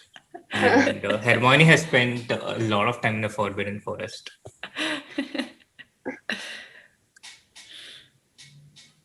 Mm. So, are the games starting, or did we simply miss them? No, No, no, no, they're no. yet Of to course start. not. If the game start, do you think I would miss it, Soumya? Sure is there. If the game started, we're talking about some some experience. He will do some arrows on the board anyway. He Yeah, will be true, true. commentating anyway. I mean, a part of my brain is always processing chess moves automatically. Is it the same with you guys? You know, No, not at all. no. Like when I see a chess question, even when I'm talking with someone, there is, it's like how in on chess based, if even when you have Chrome open, for example, you turn on an engine there, it keeps processing. So one CPU, it's always thinking about the question, and all my other CPUs talking with people and watching YouTube and all these things. You're Oh, pro. but You're it pro. depends. That means you're not very interested in the conversation because if the topic interests you or the person interests you, you will pay your full attention. That is the difference, right? What do you think, Katie? She agrees with me. Look at her laugh. She agrees Katie with is very polite. me. She doesn't even speak the truth about AD. What? No, I have no. I don't know. Like, I need to focus on chess to speak on chess. Like for me, it's so hard to focus. Like even when I'm watching for some minutes. But for Oh, you, look at Shrishti in the chat. She has become such a pro, and she already knows the name of the opening on the board. What an amazing mod! What an amazing person. you trained well. She has a very refined sense of chess culture. I also played a bullet game against Shrishti, so she learns fast. She's a very good mod, and she's also a big Potterhead, by the way. Oh, that's nice. That's nice to have people like that. Wait, What I is this posted. opening? Queen A5 check. Wow. Not the most usual move in the position for sure. But Yeah, Magnus trying his best to complicate matters. Knight E4 on the board. Um, muddy the waters. Queen D3 is something that comes to mind. Okay, Bishop D2. Now you have to take either on D2 or on C3. Probably he'll take on D2. So Knight D2, Queen D2, and maybe Knight C6 or D6. Okay. So he just wants like a complicated non-theoretical position on the board. What do you guys where he think? has the pair Magnus of bishops. will get what he wants, or Ding will make a draw comfortably? No, I think Carlsen has already got what he wanted, because when Ding played bishop d2, which is not the most critical move here, he already gave up his pair of bishops, which makes this g7 bishop unchallenged. And this position we have right now, it's, I think, the best version of Maroczy bind or any Benoni position that black can get, depending on whether white plays d5, which would go into Benoni structure, or d into c5, which will go into the Maroczy bind structure. So um, I think Magnus has already achieved what he wanted in the opening. Why What he's are your smiling? thoughts? Oh no, sorry, laughing. Actually, it's not smiling. Yeah, I think he's is Vaibhav Setia in the chat? Why? Do you know Vaibhav Setia? He's a guy of many talents, and one of it is Yeah. stand-up comedy, of course, and Oh, very but I don't. popular guy across. Do you think VD forgot to make Vaibhav a mod? That's weird. I don't believe that. I don't think this is our Vaibhav. Yeah, true. Although, Vishwa sometimes comes and hangouts in the chat, and we don't know which Vishwa it is. I don't think this is Vaibhav, but Kitty, by the way, Vaibhav is a stand-up comedian, and he is very much interested in chess. So when Samay started to stream chess, Vaibhav also joined him, and they were streaming on chess and learning chess almost every day of last year since March, and it has continued even now. Even now, he regularly uh, learns chess from Sagar, and it's very inspiring. I mean, because of them, a lot of people got inspired and got into chess. Oh, that's beautiful, and also, not chess players spending so much time for chess. That's a lot of dedication and lots of love for this chess community, and also the itself chess game. This is really beautiful. Yeah, so much dedication. I don't think I played as many games online as he did last year. Like maybe not even half. Wow. I have to go and count actually, but I'm sure I didn't. I'm pretty sure I didn't. So Rook C1 on the board. Bishop G4 as expected. Um, Now actually white needs to take a decision because the d4 pawn is hanging. He could go d5, but once he goes d5, knight e5 will be on the board, and like once he defines the pawn structure, white black bishop will become even more powerful. So, but he has played d5 because I don't think he had many options there. So he has played d5. Magnus thinking whether he wants to take on f3 or play knight e5, but I think he'll take Exactly what I wanted to ask you. If you would Yeah, consider but taking after this bishop first. e2, I think that's comfortable for white. Now he can push f4, kick this knight back, and that's get bishop back on f3. Yeah, true. I think maybe it's better to keep the bishop, for strategic reasons. In general, black wants to break at one point here, which is something I'm just curious, so I want to ask the chat. So, pawn breaks. Talking about pawn breaks, we all know what pawn breaks is. Based on the theme in this, he has taken bishop into f3. Okay, so that's a egg on the face of the commentary panel, and but yeah, nevertheless, this is a general strategic question. So, where should black try for a pawn break in this position?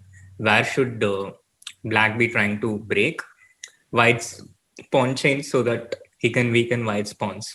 Chat, if you can answer this, I'll be really, really proud of you.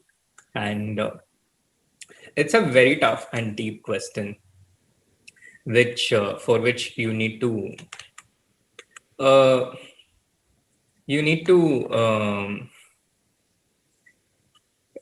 need to know the opening pawn structure. That is That is what is required. So They know it. they know it, yeah. Saugata Bose, Vishal Kalyan Shetty, Balanar, and Deepak Sharma. Amazing. Love our chat. I think I think the chat I've seen when I have been doing my streams, whether it's my channel or the Chess24 India channel. Uh, uh, I mean, I don't want to sound too narcissistic here, but it's the best chat I've seen across all internet. Small group, but amazingly friendly group with Justice excellent. for my chat and justice for Katie's chat and justice for Vidit's. Yeah, my chat is also here. We're a small number, but still we represent, and I would like to send them greetings. And Yes. it's so important. It's so important to have supportive people in the chat. This is very important. Yeah. And just seeing them, I think they're my friends forever. It's very nice. Yeah. Something But like the chat is maybe kind of like our children, yeah. So we all think ours is the best. Oh, in my case, I'm pretty much myself a child there because I act weirdly with technicalities, so they have to fix what I ruin. And somehow they are adults already. I miss that part. So what's happening, guys? Knight c4 is probably not possible because of tactical reasons like knight a2 and Knight a2 is, yeah. Knight for free. I mean, you get 2 pawns, but they are obviously not enough after queen b2 and queen into c4. So what does black do here instead of knight c4? I'm surprised by bishop f3, by the way. Were you also surprised, or you thought it was okay? Yeah, a little bit. Yeah, not the most expected decision. Queen c2, and I think I think e6 maybe. Maybe black needs to play e6, no? Or can he do without this move? Like what he needs to come up with a plan actually. Otherwise, white will just sit and sustain. He just needs to make a draw. He doesn't need to do anything actually. He can just make rook d1 and h4 and something. Yeah, he just has to maintain status quo. I also didn't like this bishop into f3 at all of Magnus.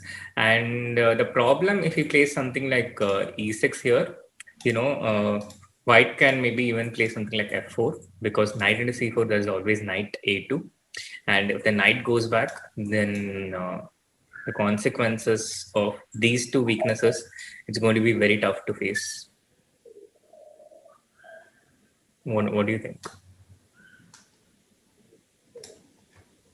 Yeah, I don't like this pawns on e6 and d6, to be honest. Soumya, are you thinking about something? No, I was just looking at what the chat is saying, if we missed something. How about like if white's idea here is to push e4, e5, which is blocked here, is impossible. What's the other idea? He wants to push f5. He goes for b5, by the way. Yeah, he goes for b5. b5 is his idea here. Yeah, I also thought this is what Magnus would do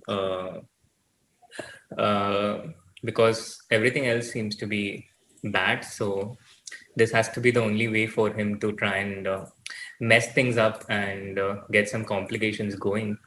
And it's not that easy to respond here as white. What do you guys think? It's not that easy because if you take with the a pawn, then black gets counterplay after rook a2, and this b2 pawn is very likely to be taken sooner or later. If you take with the c pawn, then you're just splitting your pawn structure completely. So even if black doesn't have an immediate way to take the pawn, black will, get long-term strategic compensation. He can even play something like knight d7, knight b6, and lay claim to a long-term compensation. And I don't think white is even better here at this point. the question is about, I think, good compensation. So but he has to take. He cannot, he cannot play something like b3, which is not a great move in the best of circumstances, even in the starting position. But here it seems like even more weakening. The c pawn, the a pawn, and all these things. What's wrong with this guy? He has some flashbacks from yesterday's tournament or what? He's just laughing. Magnus Carlsen. He's just laughing. I also noticed. Yeah, he just keeps laughing. Yeah, and I think he's the only chess player who time to time just random just like this laughs at during the game, right?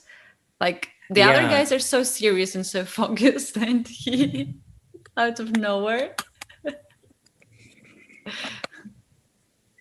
True. And since this is online chess, his opponent cannot see him. But imagine Magnus doing this theme in the World Championship match against Nepo. Oh no, that would be hilarious. Yeah. No, that could be he behaves really well at the chessboard. Like always respects the opponent, arbiter, and so on. Like there were some cases when he lose on time or for some reasons, and he was just very patient also, and he's very polite. Except for those very rare moments when something slips out of his mouth when he blunders. Some incomprehensible words. What would you do here as white, by the way? I was thinking to myself, and I actually saw b5 even when we were discussing the position earlier, but I just didn't believe in it. But now the more I look at it, the more I like it. Actually, it's probably the only way that black could have continued playing for some sort of initiative. White, I think. B5. Yeah, I think this is what you would. But this is what you would take. I don't know. I don't like it. Do you guys like it? Because maybe c4, and now already white needs to be very precise. No, I was thinking maybe ab5, knight b5 is more solid. But then it allows rook a2. But I thought it was okay to go for that position rather than this one. I wouldn't like this as white. What do you think, Katie? To be honest, I don't like this position for black for white from the moment when black played b5. Because black is always ready in these kind of positions to give up the pawn, just to activate the rook, to have open files, and to open also g7 bishop. And he has it here. Yeah, but okay. Let's not forget that white is a pawn up, and he could probably win a second pawn. So, even if you lose all these pawns for this pawn, hypothetically, in the end, it's not so bad for white. He just puts a knight on c6, gets rook b1, rook b7. So you don't have to look so sad, Katie. You are getting the tiebreak you wanted. This I can assure you. Yeah. I'm not sad at all. But we have although this variation, what I have on the board is not great. I think bishop c4 is a bad move because in the end, the a2 knight is hanging. So white is losing too many pawns. But what Ding played, queen into b3, c into b3, and knight b4. This is, I think, just winning for white. No, but why did Magnus go queen b3? I thought he was going to go queen a5. Okay. I mean, I really didn't expect queen b3 because after queen b3... And now b4? Queen a5, b4. Mm-hmm. If I take... maybe I don't need to take. One second. I don't need to take. No, I can go queen b6. Yeah, but here I thought I could take this. Now rook... But I'm not... Yeah. Rook fc8. Queen e2. And now... Okay, this is the queen. Now if I take on c4, you take on c4 with the rook, and I take on b5. You take on c8 first, yeah? Then I you take on C8, and the thing what I'm counting on, in like I didn't calculate all the lines, but a typical trick, when you don't want to spoil your pawn structure, you can always close this with A5. So against A into B5, I always have A5 all the time. And with this trick, I think this protected passer is really powerful. So in all the lines, I was counting on this. So either white can take this and play A5, or he can play A5 directly. But I don't want to take A into B5 because then my pawn structure is so much weaker. I prefer A5. And I think this is also a very instructive uh, strategic nuance that the chat can know. A into B5, A5. You don't always have to go into the double pawn. You can play this move A5, and it can be quite powerful in a lot of situations. But the position on the board is completely different. After this queen b3, they got the queen exchange. And here white has no problem because he got even knight b4 in. So the knight on a2 is no more in the corner and unfunctional, let's say. Let's put it that way. He goes to c6 now. So after a b5, bishop b5, knight f3, king g2, knight d2, rook f d1, bishop b2 in, and rook c7. What a nice move. The b3 pawn looks dangerous, but it will be lost probably because after knight e4, white played rook b1. The bishop is attacked. You have to go back. He goes bishop f6 and rook into b3. Knight c5 here. This is simply a draw because actually white can it's even better for white. No, he can play rook a3. He need not give up the a4 pawn. Yeah, once again, Ding Lijian's a pawn. Once again, Ding Lijian's a pawn being the difference. I can't help but study the trends. I mean, it was Catalan in the first game 1-0, 1b3 in the second game 0-1, Catalan in the third game 1-0. I mean, the results speak for themselves. I have no more words to add to that. Awesome. So knight c5 and Ding is taking his time. He doesn't play rook a3 immediately. But rook a3 I think works because after rook f b8, we have bishop c6. He plays rook b1. He just wants to make a draw. He plays rook b1, knight a4, bishop a4, rook a4, knight c6 on the board. I think he could have played for a win, but he just wants to save his energy maybe. So he plays knight c6, rook e8, and maybe rook b7 now. And getting into an unlosable position, and I think there is a 30 move rule in the 40 move rule. I think you had to play 40 moves before offering a very draw. surprising. No, he did not keep the pawn. Like just better to keep the pawn and offer a draw to your opponent than play an equal position. No, but you had to play 40 moves. No. Yeah, but after rook a3, like it's not like this position is a draw by repetition, right? So if he just plays rook a3, rook f b8 and bishop c6, which is not hard to find, I guess. Mm-hmm. Because after rook f b8, black is threatening rook into b5. So white needs to be a little careful not to blunder away the piece.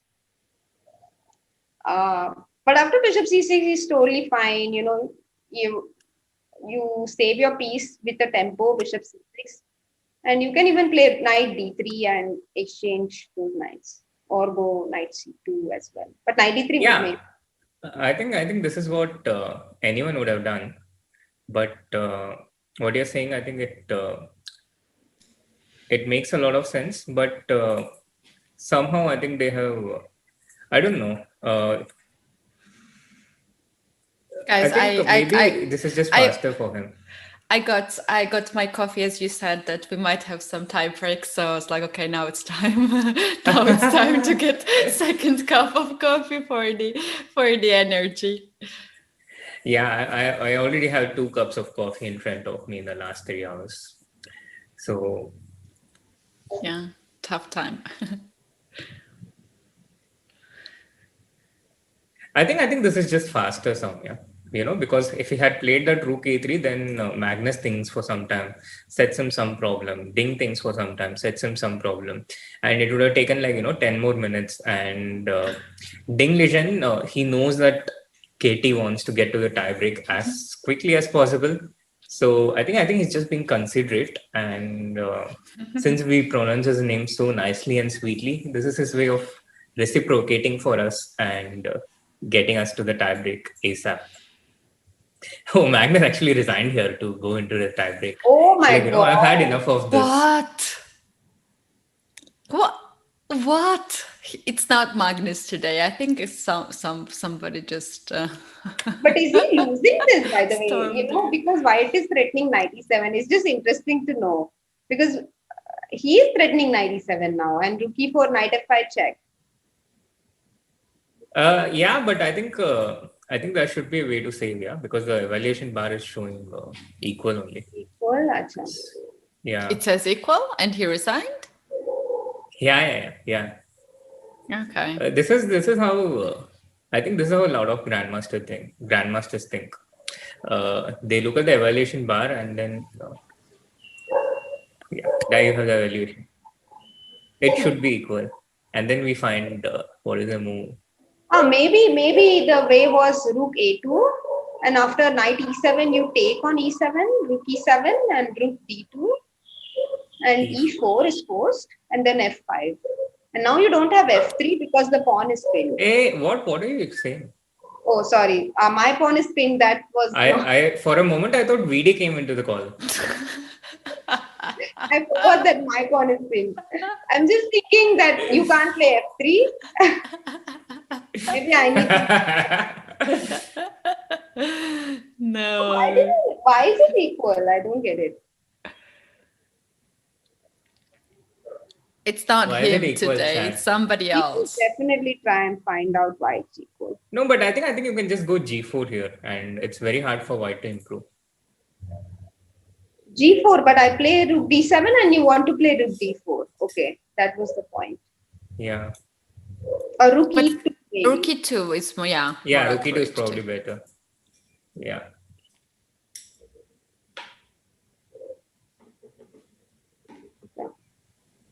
But this is not losing, right? No, it's not losing. But why do you want to suffer here for 10 minutes when you can dash off to the tiebreaker and get back to your title arena mode? Wow. You think yesterday's practice is going to come handy? If it goes to Armageddon, yes. But 5 plus 3, it's still not the same as 3 plus 0.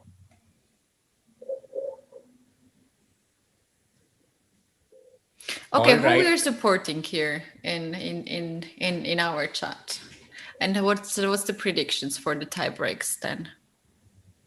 Okay, maybe Srinath can go first, then Keti, and then me. I always knew that you were a very smart woman.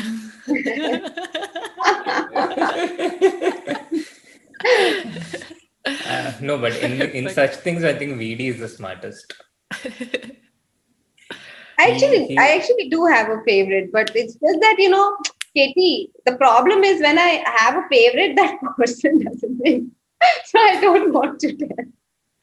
But I'm actually not supporting for anyone. So I can just tell. Just predict, yeah. Yeah, I think Ding will win it because it's just that it's nice to have a different than what everyone expects.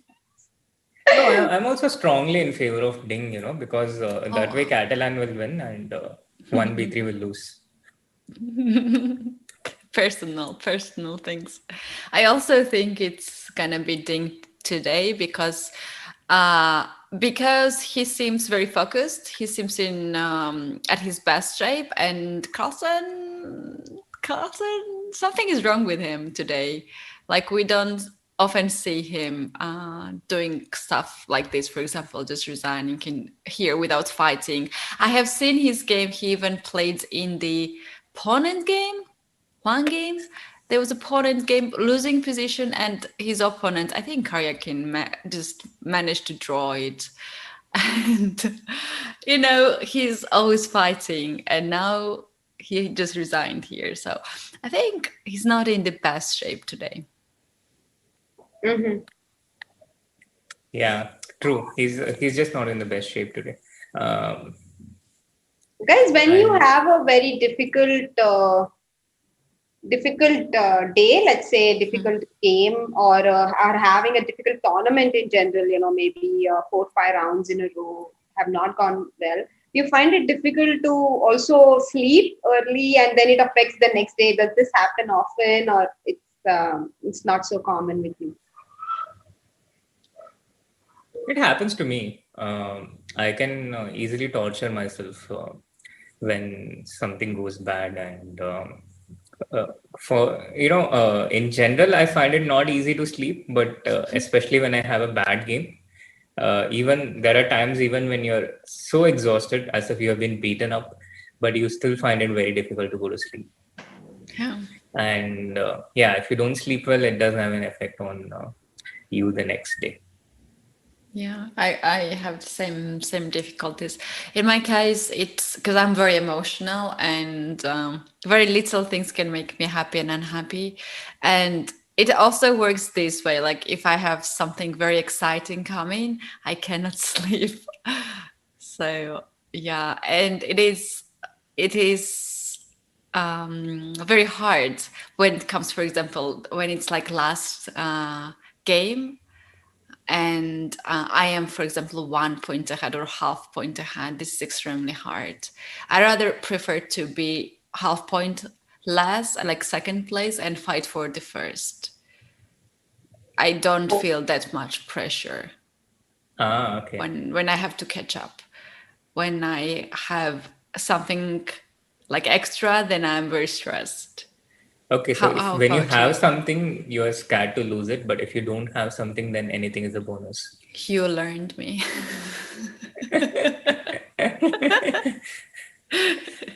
That's interesting. It's very interesting. I heard, I read an interview by Sachin Tendulkar. So Keti, Sachin is one of the best cricketers of all time. Maybe you don't follow cricket, but it's like the most popular sport in India. Sachin said recently in an interview that he used to have problems sleeping before every crucial match. The pressure used to get so much to him, and also because people have put so much hope in him, like faith in him, that also.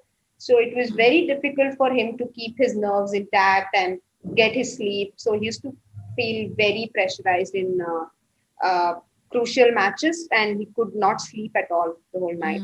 And I actually had a similar conversation with another legend of Indian sport, Leander Pace. He's a tennis player, and he won an Olympic medal as well for India in '96.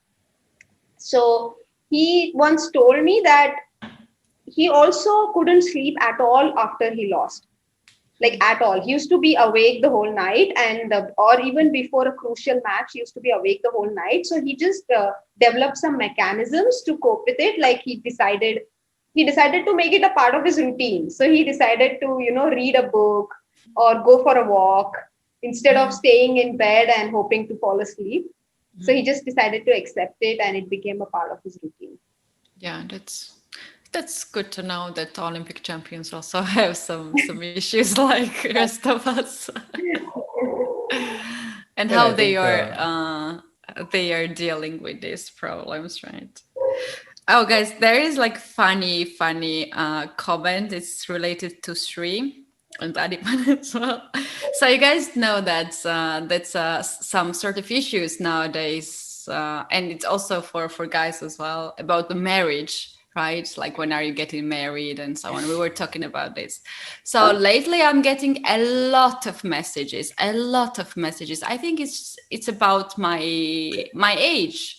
Now I'm almost 30s, and now I'm getting more questions now. And I just posted on Instagram, like many people are getting this kind of questions and how to avoid it and how to answer in a proper way. And I got many answers, and a lot of funny answers. And one answer is... I was also curious, to ask you about it, because I also need those answers for myself. Yeah. Tell when Srinath stops saying prescriptions while commentary and stops doing jokes about Adiman. So That's a good way because I'm never going to stop making jokes about Adiban. Exactly. Exactly.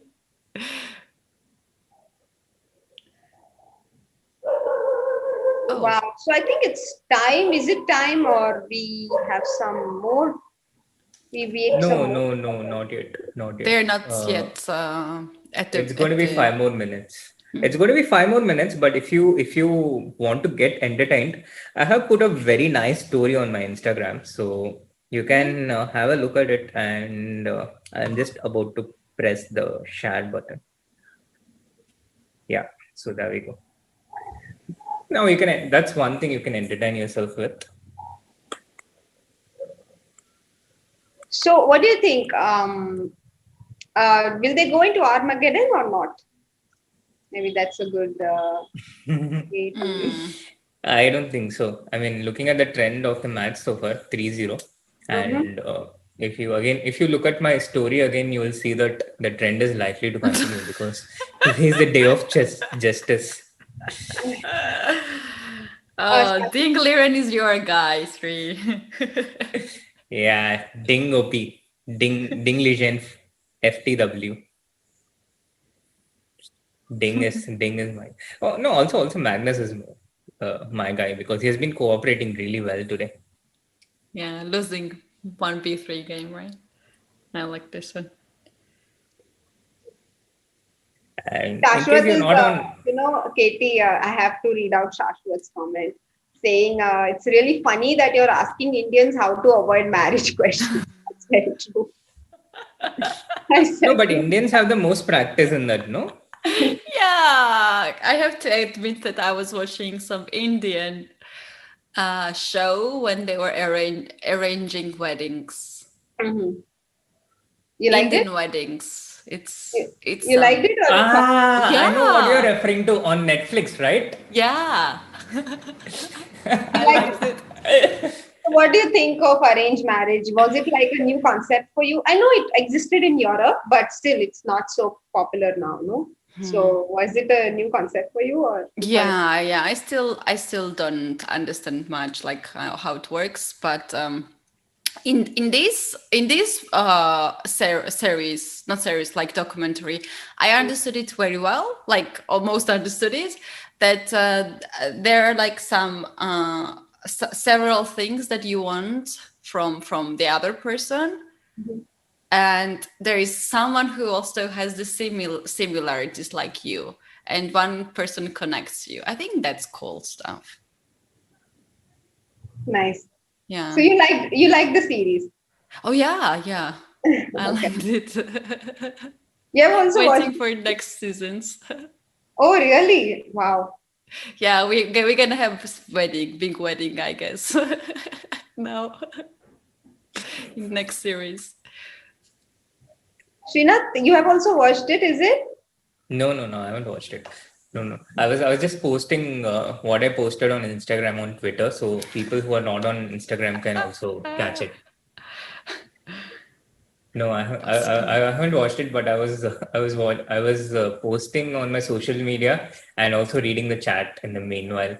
Yeah, And Indian matchmaking. That's the name. That's the name. yeah, Indian matchmaking. Meanwhile, we have kickoff for the Blitz tiebreak. Finally, we have. Yay! Let's go. Good, good, good. Roy Lopez on the board, and we might get to see the Marshall. Bishop E7. What does Magnus play? Magnus is already thinking, huh? D3. Yeah, he goes for Pet D3. D3. Yes, he loves to play D3. Yes, this is actually D3 is also what Magnus played in one of the Banter Blitz matches against Nihal, in which Nihal won with Black in the Champions versus Challengers series. So A4. So now actually Black has some options. He can play Rook B8. He can play B4, or he can play Bishop B7. He can also play Bishop G4, which is not bad as well. But usually Bishop G4 only helps White, because White might anyway play H3, then Knight D2, Rook E1, Knight F1, G4, and Knight G3. So Bishop D7, another popular way to counter a4, and here bishop c2 not allowing knight a5 with a tempo. So bishop d7 का idea था कि knight a5 he'll play on the next move, and bishop c2 c5. So white plays bishop c2 as prophylaxis. Rook e8, rook e1, h6, knight b d2. He's going to go knight f1 and knight g3 next. Actually, it's a very nice setup for white, this d3 system, because there's basically a concept that you follow and you just follow it till the end. So it's very easy to learn, and you get some very smooth middle game position with lots of ideas for yourself. Rook b8.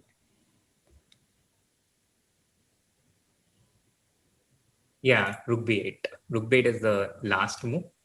And which side do you prefer in such situations, Soumya? I think you play this with both the sides, right? No, I don't play e5. Actually, I'll play d3 system with white, and I really like it. It's very comfortable to play. B4, this idea was suggested by Swidler, I think, in his Chess 24 video on the d3 Spanish, which he made a few years ago. So black also plays queen c8 and queen b7 in such positions. But Ding goes knight e7. Okay. So A, B, and D4. Okay. And knight to B3. So maybe he even wants to play on the queen side and not knight B3 is clear indication that he wants to play on the queen side and not go for this king side attack ever. No, also with this pawn on b5, it's quite common for white to go into these positions where he takes 2 times on e5 and then exploits the c5 square. So this is also a common thing in the d3 Lotus. And bishop d2 so that he keeps control of the a5 and lets Ding decide. And I think the blitz tiebreak is kind of going to be, it's a bit funny. It's a bit ironic, yeah. I mean, we have seen Magnus force a draw and take games to the blitz tiebreaks, but on today's occasion, it seemed as if he was completely disinterested in the rapid games, and seems to be a lot more into it during the blitz tiebreaks. So maybe he was intending to, just play blitz all along today. Not that he was throwing away the game or something. I don't mean that. What I mean is he didn't want to exert himself completely in the rapids, but it was clear that he wanted to maintain his energy. Maybe he was so completely drained that he decided it was wiser to preserve his energy for the blitz and just go there. What do you think? But I love how Ding is handling the position as opposed to Magnus. So I'm not sure if he's totally in the zone yet. I don't think Magnus is totally in the zone. Ding got this queen c8 idea in. Then he got knight h4, knight h5, knight f4. I mean, what else does black want in the Roy Lopez or the Italian usually? And he's gone for c6 now with the idea to play d5, even bring the other bishop into the game with bishop d6. I don't think Magnus is yet in the zone, but I might be wrong. At least he's thinking, yeah. At least he's thinking and making an effort. Even though maybe it's hard to get into the zone when you're so fatigued, but at least he's thinking, which is different. Which was different in rapids. Mm-hmm. He was literally blitzing out in the rapid, yeah. Mm-hmm. Do you think that it might be some effect from yesterday's titled Arena, that he was playing a lot, and maybe he saw that he had very good results there and his games went well, and no, I think can be an effect of today's match. I think they have a very clear gear shift in rapid, blitz, and classical. I've seen this in Nihal. I've seen this in Arjun.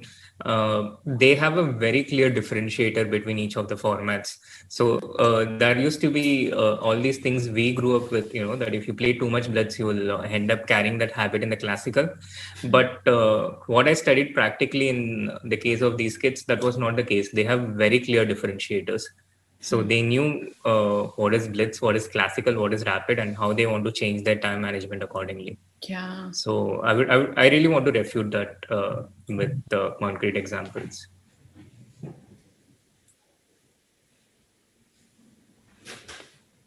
And what about this position? I like this knight on f4 for black. And can whites fight here for a win? Seems like okay position for black. I think, Soumya, do you want to go? Yeah, actually, I like it for black as well because I just like, for example, rook d8 is the most natural move, and followed by knight d3. As Katie pointed out, I really like the knight on f4, bishop on e6, queen on c8, all this whole formation. I Yeah, think but black. the problem for black is what do you do next? Yeah, how do you continue forward? It all looks good So rook from. d8 now, for example, and go Sorry, knight rook d8, like most natural rook move. d8. So as white, I think c4 is a threat. What is the point? Attacking e5. But you're not afraid that after queen c7 there will be some pin? No. You For mean example, to after I take. take? Yeah, to Yeah, take. but also I think the f4 point is vulnerable. Yeah, but maybe you're right. Maybe it's Like dangerous. b takes But c and. in any case, the Ding he strengthens e5 with f6. Yeah, maybe it's against some c4 related ideas. Also, c4 can be executed by inserting g3 in some cases.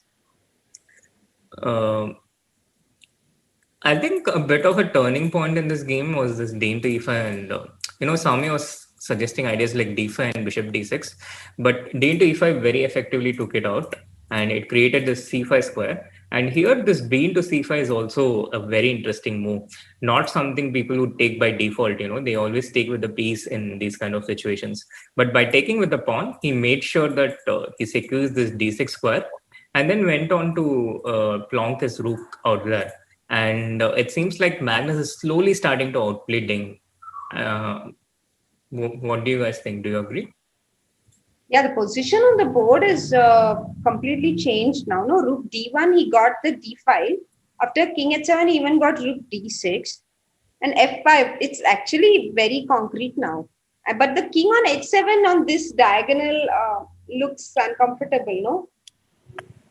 Yeah, I don't true, know. It's true, so true. concrete that it's hard to evaluate it because I think, for example, Queen B1 is a move that came to my mind, and after FE, go Knight D2.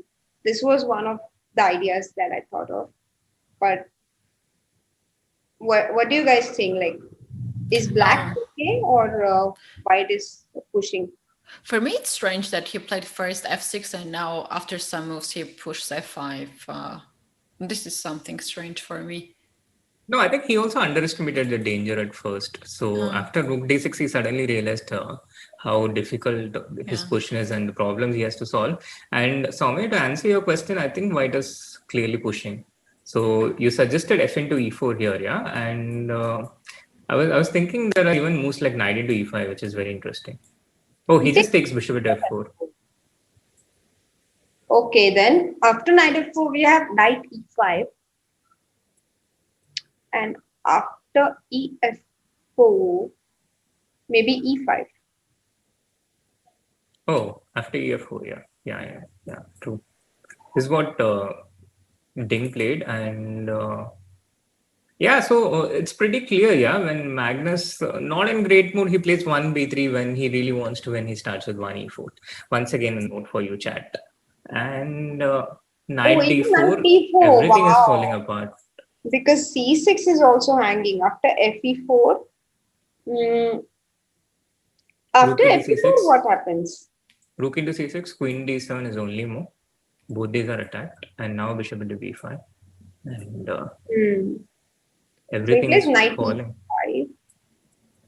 Yeah, he defends this, but no, I think Magnus is totally taking this. He's really, really dominating. Now he's playing with full concentration. And, this is like Magnus versus Karyakin match. No, he just took a draw and the last game, and then he decided to play in the rapid tie breaks and won the match. Yeah, sometimes. Or was it Caruana? Sorry, it was Caruana, I think. Against Caruana, he did that. In the 12th game, he just made a draw Yeah. and just decided to go into the tie breaks. I think it's very interesting because, when something is certain, maybe you burn less of your anxious energy, yeah. Whereas when things are uncertain, you burn more of your anxious energy.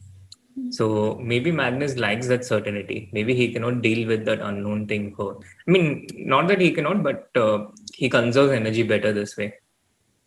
And now it looks like White is totally taking this. White is totally dominating, totally in control. And I know that I'm using this word totally a bit excessively, but But yeah, absolutely. I mean, what do you do as black? I mean, G5, Queen C2, King on H7 is so lonely. None of his pieces are coming to his rescue. He is so lonely, lonelier than all of us in the pandemic. There was a nice one. So G8, finally he has one friend, but it is too late. Queen E4 and probably game over. Yeah, Queen E4. Queen E4 and there is no way, no? Queen E7 coming in. If you play Queen E8, I have Knight E6. Wow, the things change so fast here, right? I still don't understand all this F5 idea. F6 was okay, but what about F5? Yeah, but okay, Ding will strike. He opened up his own king, right? By himself. Exactly. He played F6 and then F5 doing all the work himself, and now just too late to do any kind of damage control. Bishop D3. What a nice checkmate on the board now. Yeah, Black cannot. Ding has resigned. Avoid that. Wow, Magnus choose really good strategy just to get into the blitz, and now he's showing his best. Nice. Yeah, indeed. There's going to be a 5-minute break in between the tiebreaker. And Soumya, do you want to complete your story from yesterday during this break or after the final result? We will see.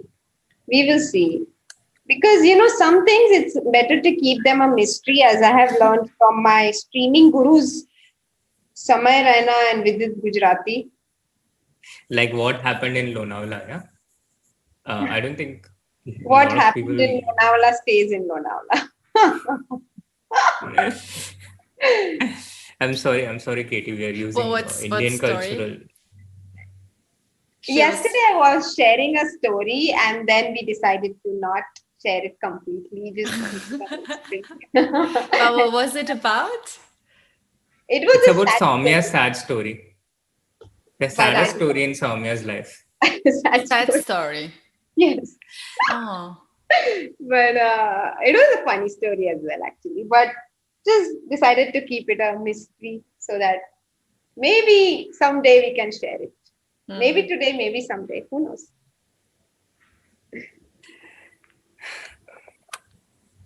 These days people put up all kinds of things on Twitter, like 1,000 RTs and I will lose 15 kilos, or 1,000 RTs and I'll do this. But in Soumya's case, that's not happening because she's not on Twitter. So you cannot even do 1,000 RTs to get the story. So you got to come up with something like 10,000 new subs, 50,000 subs. 50,000 subs. That's a good target, actually. Okay, on 50,000 subs, I will complete the story reveal. Story reveal. Story climax reveal. Oh, they're saying that girls are good at keeping the secrets. It depends whose secrets they are. That's the thing. if it's your secret, you're perfect to keep it. But if it's other secret, then you're good to gossip a lot. So, it depends.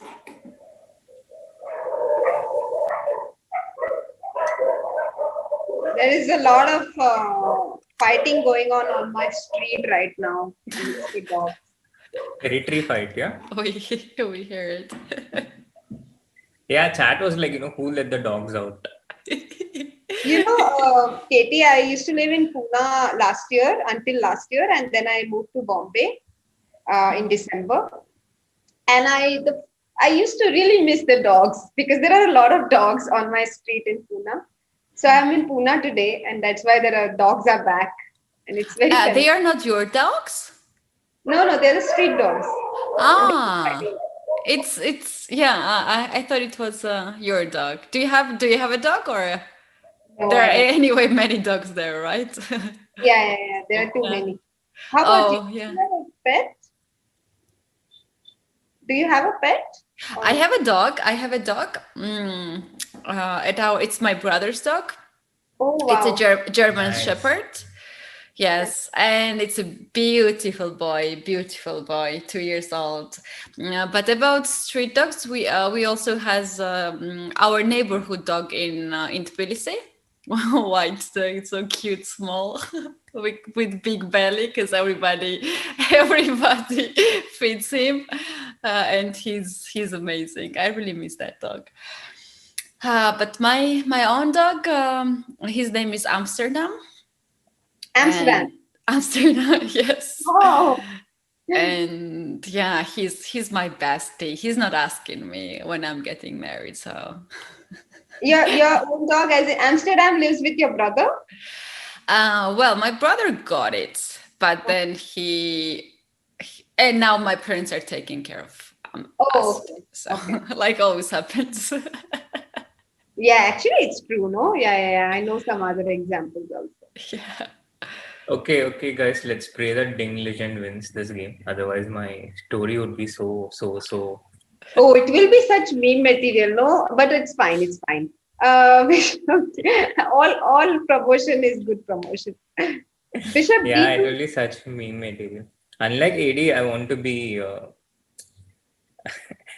I want to be on the winning side, even in memes. But tell us, what is the difference from the classical setup of Catalan and with these A5 and A3 moves here? Oh, yeah. So usually after bishop d2, black goes bishop e7. And the idea to provoke this bishop b4, bishop d2, and then go bishop e7, as opposed to going bishop e7 directly, is that the white bishop on d2, it actually impedes white's development. So the bishop kind of looks odd here, and white usually ends up moving the bishop another time. The bishop on c1 is usually more appropriate for white. For example, in a lot of cases, the d4 pawn will be hanging. So black does this. And then after bishop d2, instead of bishop e7, they also found that a5 is a very, very interesting alternative. This was also played in this game between Vidit and Wojciech in the online Olympiad, but the live action is moving really fast. So I think we should really catch up with it. But as Katie pointed out, it's basically the same position, but with the additional moves a5 and a3. One of the big differences is the weakening of the b5 square. And for white, because he has committed a3, he cannot play knight a3 anymore, which is not a common square for the knight, but it is used in some of the variations. So you see now white gets control of the c5, and then after he goes knight c3, the next move, he also tries to fight for the control of b5. And when black plays b5 himself, white has this very, very slight edge, very slight pull based on the targets on the c file, c7 and c6. And the c6 square in particular, it's very important in Catalan. So because of these targets, white has this very, very minor pull. And usually these are very good positions to play for two results. Very slight, very pleasant push, very slightly pleasant positions, but it's very hard to lose with white because it's so solid. and either you create some pressure and black crumbles, or black manages to neutralize, exchange these two pawns, after which all the pawns on the same side, the position becomes too equal and it goes to a draw. This is how most of the games go. This position also reminds me some kind of structure of Slav defense when we have changed variation CD. Yeah. Like the Slav defense in terms of the pawn structure here, but in terms of the pawns on the queen side, I think it's quite different. It's not quite the same.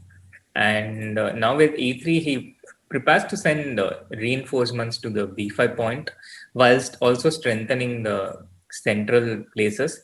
But the drawback of this, the bishop on f4 can feel trapped after some knight h5.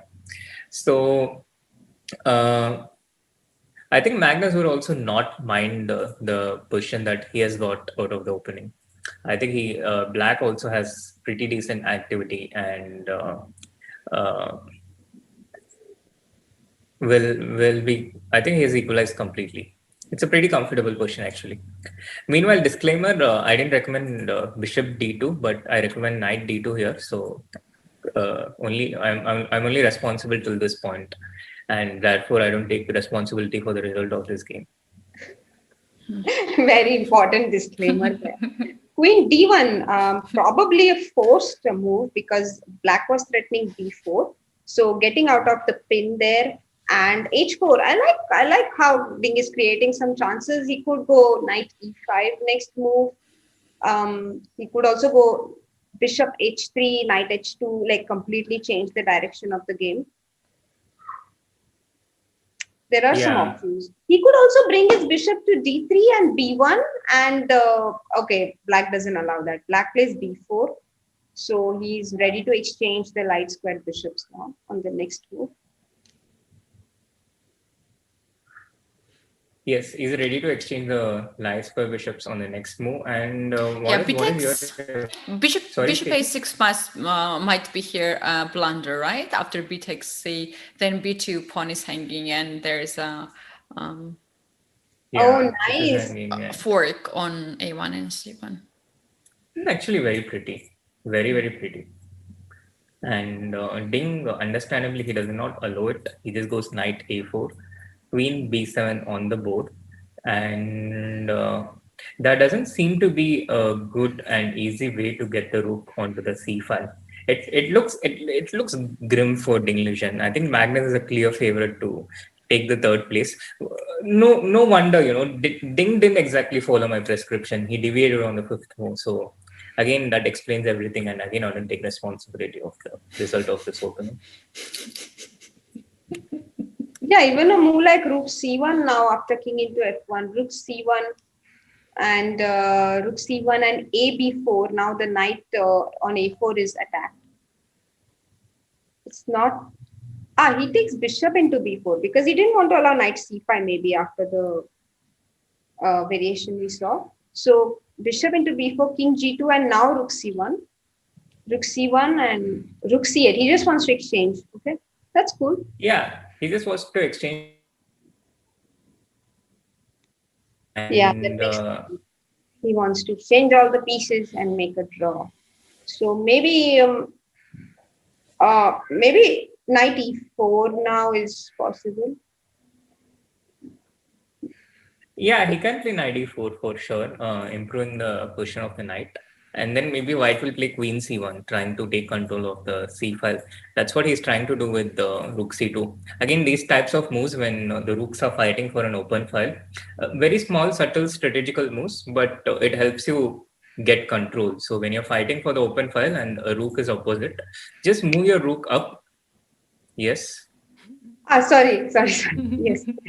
Just move your rook up and then reinforce it with another rook or a queen. And your opponent is usually forced to exchange, and that will give you the control of that file.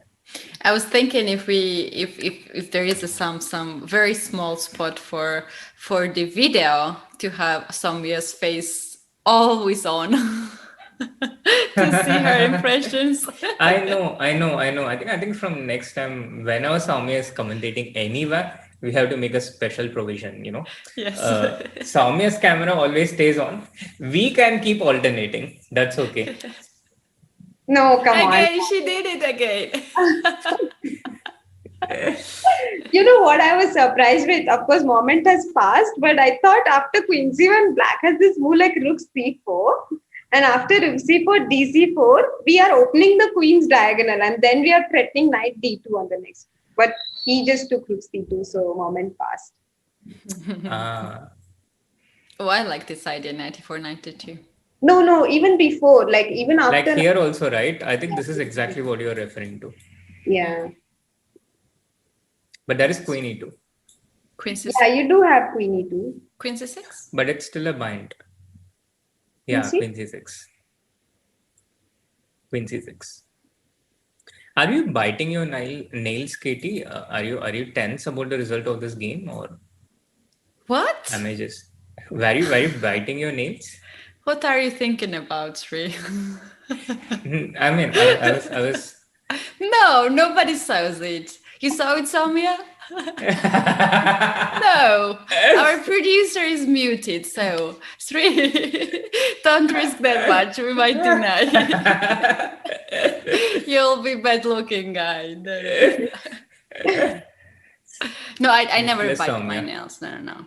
Just if you wonder, I never do that. But are you feeling the tension of this game? Whether white will, are you feeling the excitement? I like this pin in the previous line. Just I love the idea to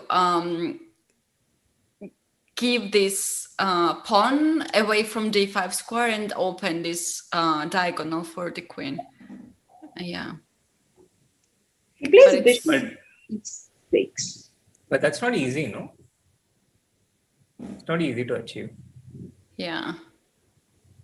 Bishop d6, so knight d3 in, bishop into f4. He's just exchanging all the pieces as much as possible.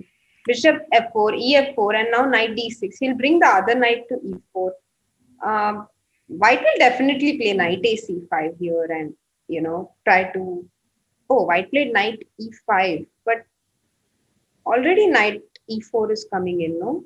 Yeah, he wants to play queen c7, I guess, just to... No, but you have to be careful, no? After queen e2, like if I play knight f e4, I'm not playing knight c4, knight f e4, so queen c7, the d6 knight protects the f7 pawn, and after queen e2, white is in trouble.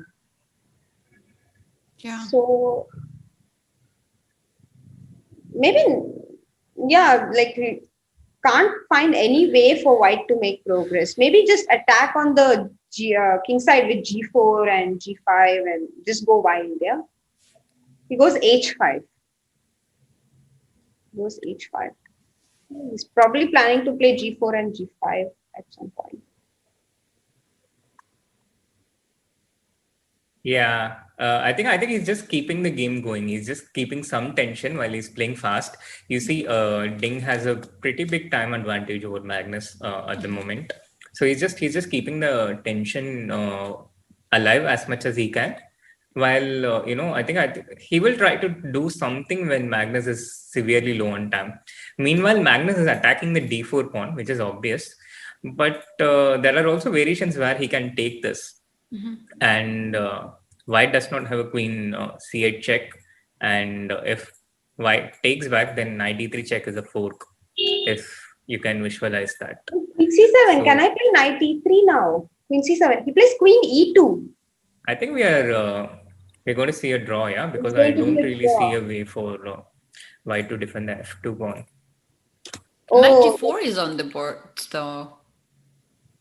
But yeah, knight g4 is an option, but maybe now you risk losing, yeah?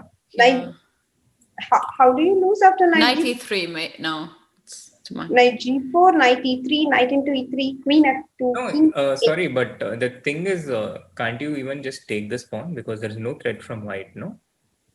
Yeah, you can also take on j3 pawns. And this knight on a4 is not really making any contributions, yeah? So draw seems okay then if There's no way for improvement for white because this knight on a4, that's just out of the board. Oh, look at the bar. After knight g4, this bar dropped so much. Is this knight e3 check? Oh, he just takes the draw with knight into f2, but I think knight into d4 is just totally winning for black. The knight on a4, is not really contributing anywhere towards the game.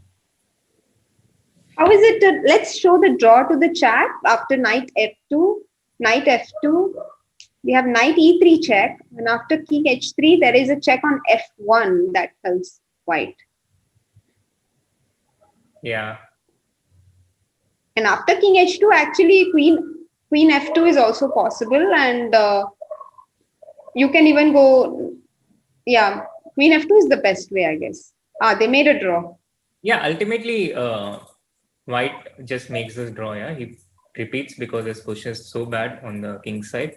He makes this repetition and it's a draw.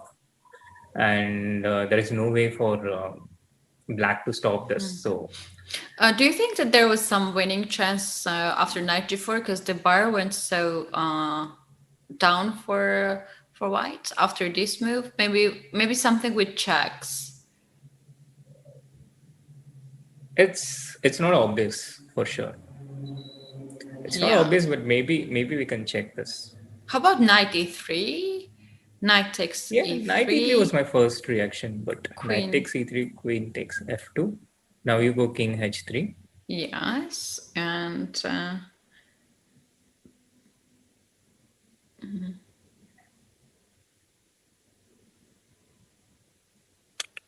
yeah, hard to see here. And yeah, white has this queen e8 and queen g6 in all the lines. So what the blue arrows, but yeah, this is better. I cannot redraw arrows all the time because it just retracts it. Oh, guys, I saw on the website engine, and actually there is a very nice move here that wins for black. Do you guys want to find it? Here? Yeah, I know you tried all the moves, but the only move that you did not try, basically. Knight into d4 is not winning, is it? Knight d6 maybe. Just because white always has this draw with queen e8. Oh yeah, it simply has this draw. True. Yeah. Knight d6 stops these checks. Exactly, very nice idea. But knight f6 is even more effective because it stops the check. And okay. But how? I mean, if I take knight into f6, and now knight e3 check, and it's checkmate actually. That's hard to see. That's hard to see. Because after king h3, we have queen f1 check. And do you guys think that they are watching now this variation, or they are just frozen on the cameras? No, I think they are just stunned. They're stunned. Because Magnus has a face like he's also checking this line. Yeah, and Ding is also like in awe of this. But this is so king h1, queen h1, very nice checkmate. Yeah, beautiful. It's amazing. The first thing Ding and Magnus do after finishing their game is to watch our broadcast. I wouldn't have expected it, but now we know that it's true. Proved.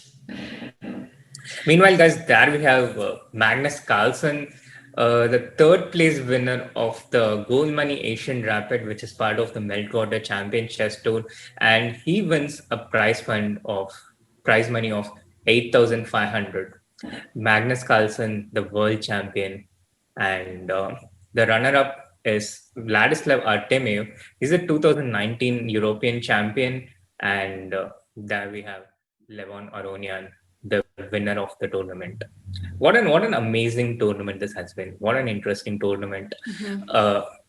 Starting with 4 Indian players for the first time ever in any of the Meltwater Champion Chess Tour tournaments, and a lot of it has been thanks to you guys. So a big thank you to all you guys for all the amazing support and enthusiasm that you have shown to us, and staying through with us, and look forward to a lot more of it. Once again, the best thing you can do subscribe to the Chess24 India channel if you still haven't. and that will make its contribution towards giving opportunities to Indian chess players, Indian chess, and Indian youngsters. We have had quite a few events from the Chess 24 India already this year, starting with the Vidit Chess Tour, the Indian qualifiers, and a lot more of it in the pipeline as well. So thank you, all of you. And yeah, again, do like the stream and subscribe to the channel if you haven't. Also, what a pleasure to have two amazing people join us in the commentary box this event. One was, of course, Vidit Gujarati, who took time out every day after his tournament got over and joined us with his insights and sense of humor and a lot of roasting. And of course, we have Katie here, who was here almost for all the days. It was so great to have you, Katie. So great to hear your insights and listen to your comments. Thank you so much. Thank you so much for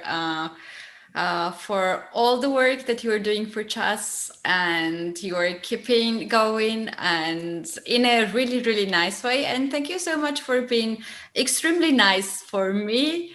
Yeah, I hope we're gonna do a lot of cool things together, and we'll be involved in many chess projects. And also a big thanks to the chat, who's very supportive. And also at the moments when we're getting tired, they are pushing us and boosting our energy. Yes, I think it's the one chat that does not ask you when you're going to get married, but rather gives you ideas on how to reply to that. That shows you how amazing this chat is. True. We have a team here.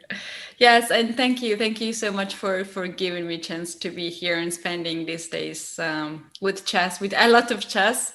And it was truly the pleasure to be here with two of you, and also Vidit. Vidit is very nice guy and big troll. Yes, he's very nice to others and a big bully to me. But on a serious note, a big thanks to Vidit. Also for the Vidit Chess Tour, which I keep mentioning, and joining us in the chat, despite playing the tournament, having such a busy schedule. So thank you so much, Vidit. And thank you so much to Soumya and Keti as well. Soumya, who is my favorite co-host in Chess 24 India. I don't have to repeat it. And no Keti, questions why. No questions why. It's all crystal clear. I think there is also one more +1 for me after I have mentioned that marriage is overrated, like taking some pressure off you guys. I think I received a huge +1 there as a co-host.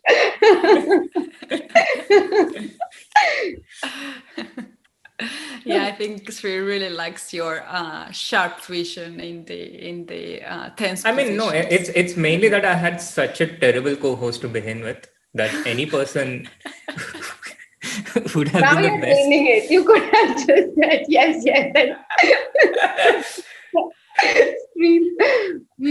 So thank you, chat, also for hanging with us, and people who want me to complete my story, subscribe to my channel and take it to 50K. Then you will get the whole story, maybe. I really want to hear that. So I will go now and subscribe your channel. I really want to hear the story. I'm doing it with 4 accounts of mine. I've done it with 1 account, but... Oh my God. So fun, lots of fun doing this, guys. Thank you so much, Chad. Thank you, Sri, Katie. Thank you to the Chess 24 India team who work behind the scenes as well, our producer and everyone involved with the streams. Bye-bye. Have a nice evening. Have a nice Sunday. Bye.